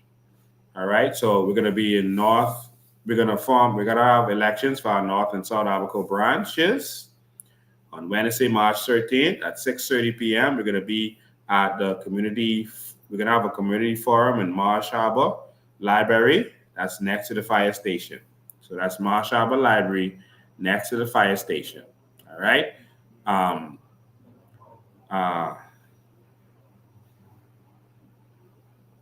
So you're going to have a voice and who represents you also. So we want you to have a voice in who represents you in Abaco. We don't just want to send someone and say vote for them. We want you to have a voice in that. All right, on Thursday, March 14, 2024 at 6:30 p.m., we're going to be in Marsh Harbor at the North, and the branch elections at Central Abaco Primary in Forest Drive, Dunderstown. All right. So that's Forest Drive, Dunderstown. So make sure you're there. Share this with your family and friends. And again, support the movement. And so we have a raffle that's going on. You can call our office number, 804-4264. Make sure you get your tickets or come to the office Monday to Friday, 9 to 5, and get your tickets. If you're on the Family Island, you can call 804-4264. That's 804-4COI. To remember it good. 804-4COI. That's the office number. And you can get your raffle tickets. And we're going to make it so that tomorrow we're going to make it so that you can order your tickets right online. But you can, in the meantime, you can just call and you'll be able to pay online from wherever you are. Just use your card and pay. And I see 2 people scan the QR code that we have on the screen. Thank you so much. We appreciate you. That's the only way we're going to get this done. Everyone says, keep fighting, keep going, keep pushing. But all of this takes resources. The PLP and FNM raise resources from their system of corruption. The people who they give contracts to, etc. That's how they raise their money. And they also go out there and solicit funds. So we have to solicit funds in order to get this done. So I'm going to take another call. It's going to be my last call. Good afternoon. You're live. Yes. Record Steve McKinney show. He's on now talking about the carbon credits and how it's 49%. Record Steve McKinney show now. I'm live. I can't record anything right now. Okay, all right. Then someone let's say that. Okay. When you say 49%, what are you talking about? They're talking about the carbon credits. For him, people only get 49% in this trillion deal. Yeah. So, all right. Listen up. I like up and listen up. Like I said, what I want persons to do is, whenever persons are giving out information, make sure that they're coming with documents. All right. Make sure they're coming with proof. I'm not interested in the hype. I'm interested in bring your facts to the table and let's do what we have to do and say what we have to say. I don't know about any deal that's 49% for the Bahamian people. I'm not interested in any deal other than we are going to get what belongs to us. All right? And I mean individually, not the government. Because the government getting something has never benefited us. I'm not interested in money going to the government. I'm interested in money going to the people. That's the new Bahamas. The way Dubai, Qatar, Norway, Alaska, they make sure their people get a piece of the pie. 45% come into us, the Bahamian people. All right? Brave has ended the Sovereign Wealth Fund. We went out to protest, and I want you to know, if you see anyone out there talking for this, but they wasn't out there at the protest, open your eyes. If they're willing to talk, but they were not willing to sign up, open your eyes. I am tired of the talk. Let's go out there and do what we have to do. All right? Let's organize and remove this government. Anything that they take, any deal that they make that's an erroneous deal, we can squash. Any deal that's an erroneous deal, we can squash. So don't worry about that. One government can't hold a next sovereign government to anything. We can squash whatever they try to do. But we got to organize ourselves and make this happen. Yeah, they're going to steal till next year when the election happens, or 2 years when the election happens, but we have to organize a well-oiled machine to take the country back and do what we have to do. All right? Haiti is falling. We pray that they rise again. The people are going to start flooding to the Bahamas again. And the government is going to let them in. The gangsters are already here. We need strong leadership that's going to stand up and fight. That's all we need. Don't let them distract you. Fred Mitchell had a meeting with his trolls, some of them, and told them to just go in the groups and just start throwing mud. Just start saying, listen, every week they got a new rumor with me. I don't even pay attention to them no more. Just start throwing mud so that they don't talk about the real issues anymore. We can't beat them on the issues. Just start throwing mud. Just start fighting everybody. Just start talking. Make them start fighting so they look bad. And that was his strategy. And so people stop talking about what we need to talk about. Don't let Fred Mitchell distract you. The one Bahamas we got. Thank you all for spending the last 2 hours and 20 minutes with me. I think it was worth it. The majority of people aren't going to be able to sit down for 2 hours. Clip what you got to clip from this. Share it with your family and friends. Go and talk to them. Tell them about the numbers. Watch this again. Familiarize yourselves. It's not what I do and say that's going to make it work. Some people say, Nick, you need to go into the ghettos and you need to go in the park and talk to people. Go in the parking and make no one come in the park. And you can get 50 people in the park. You get 100 people in the park. That's a small amount of people. When you can get 10,000 people to watch on live, same affair. 5,000 people to watch on live, same affair. But it's not what we do, it's what you do that's going to make this happen. Talk to your friends and family. You have to go out there and evangelize. We're doing all the work we can. We are fighting for the people. We're not getting paid for this, but we're fighting for the people. Prepare for the backlash from government. The status quo does not want us out there in short order. Watch how they're going to start to attack. Watch them. Watch them. But stand strong, because we are fighting for you. That's all they're afraid of. They spent $5.4 million in West Grandmama because they don't want me in House of Assembly tabling what they know I have. Because that would be devastating. So, ladies and gentlemen, thank you all for tuning in. We're going to be in Abaco tomorrow. Only one country we got, man. I'm going to continue to fight. I'm going to continue to push and continue to press. For all of our supporters, remember, convention is on April 13th. For all of our supporters, we need you. We need all hands on deck. For all Bahamians who want to see this change, don't sit back in the shadows. It's lonely to sit in a building by yourself, out there saying the things everyone else is afraid to say, taking all the bullets, being ridiculed, being lied on, being laughed at.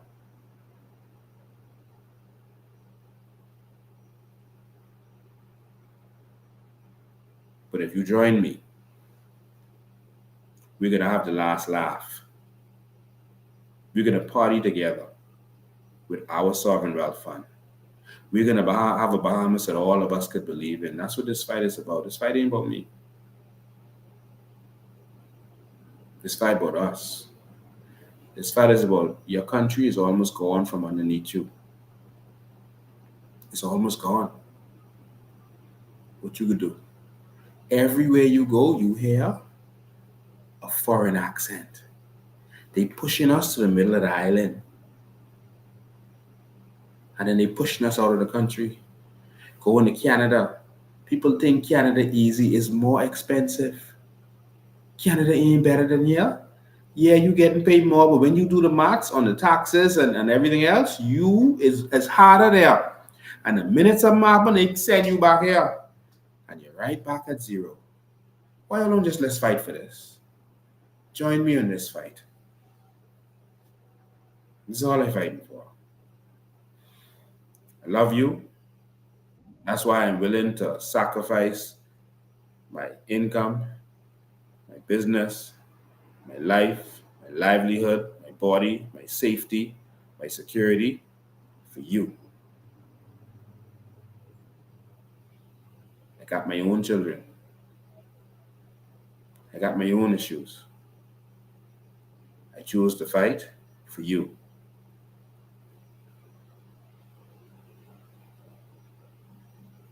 Let's fight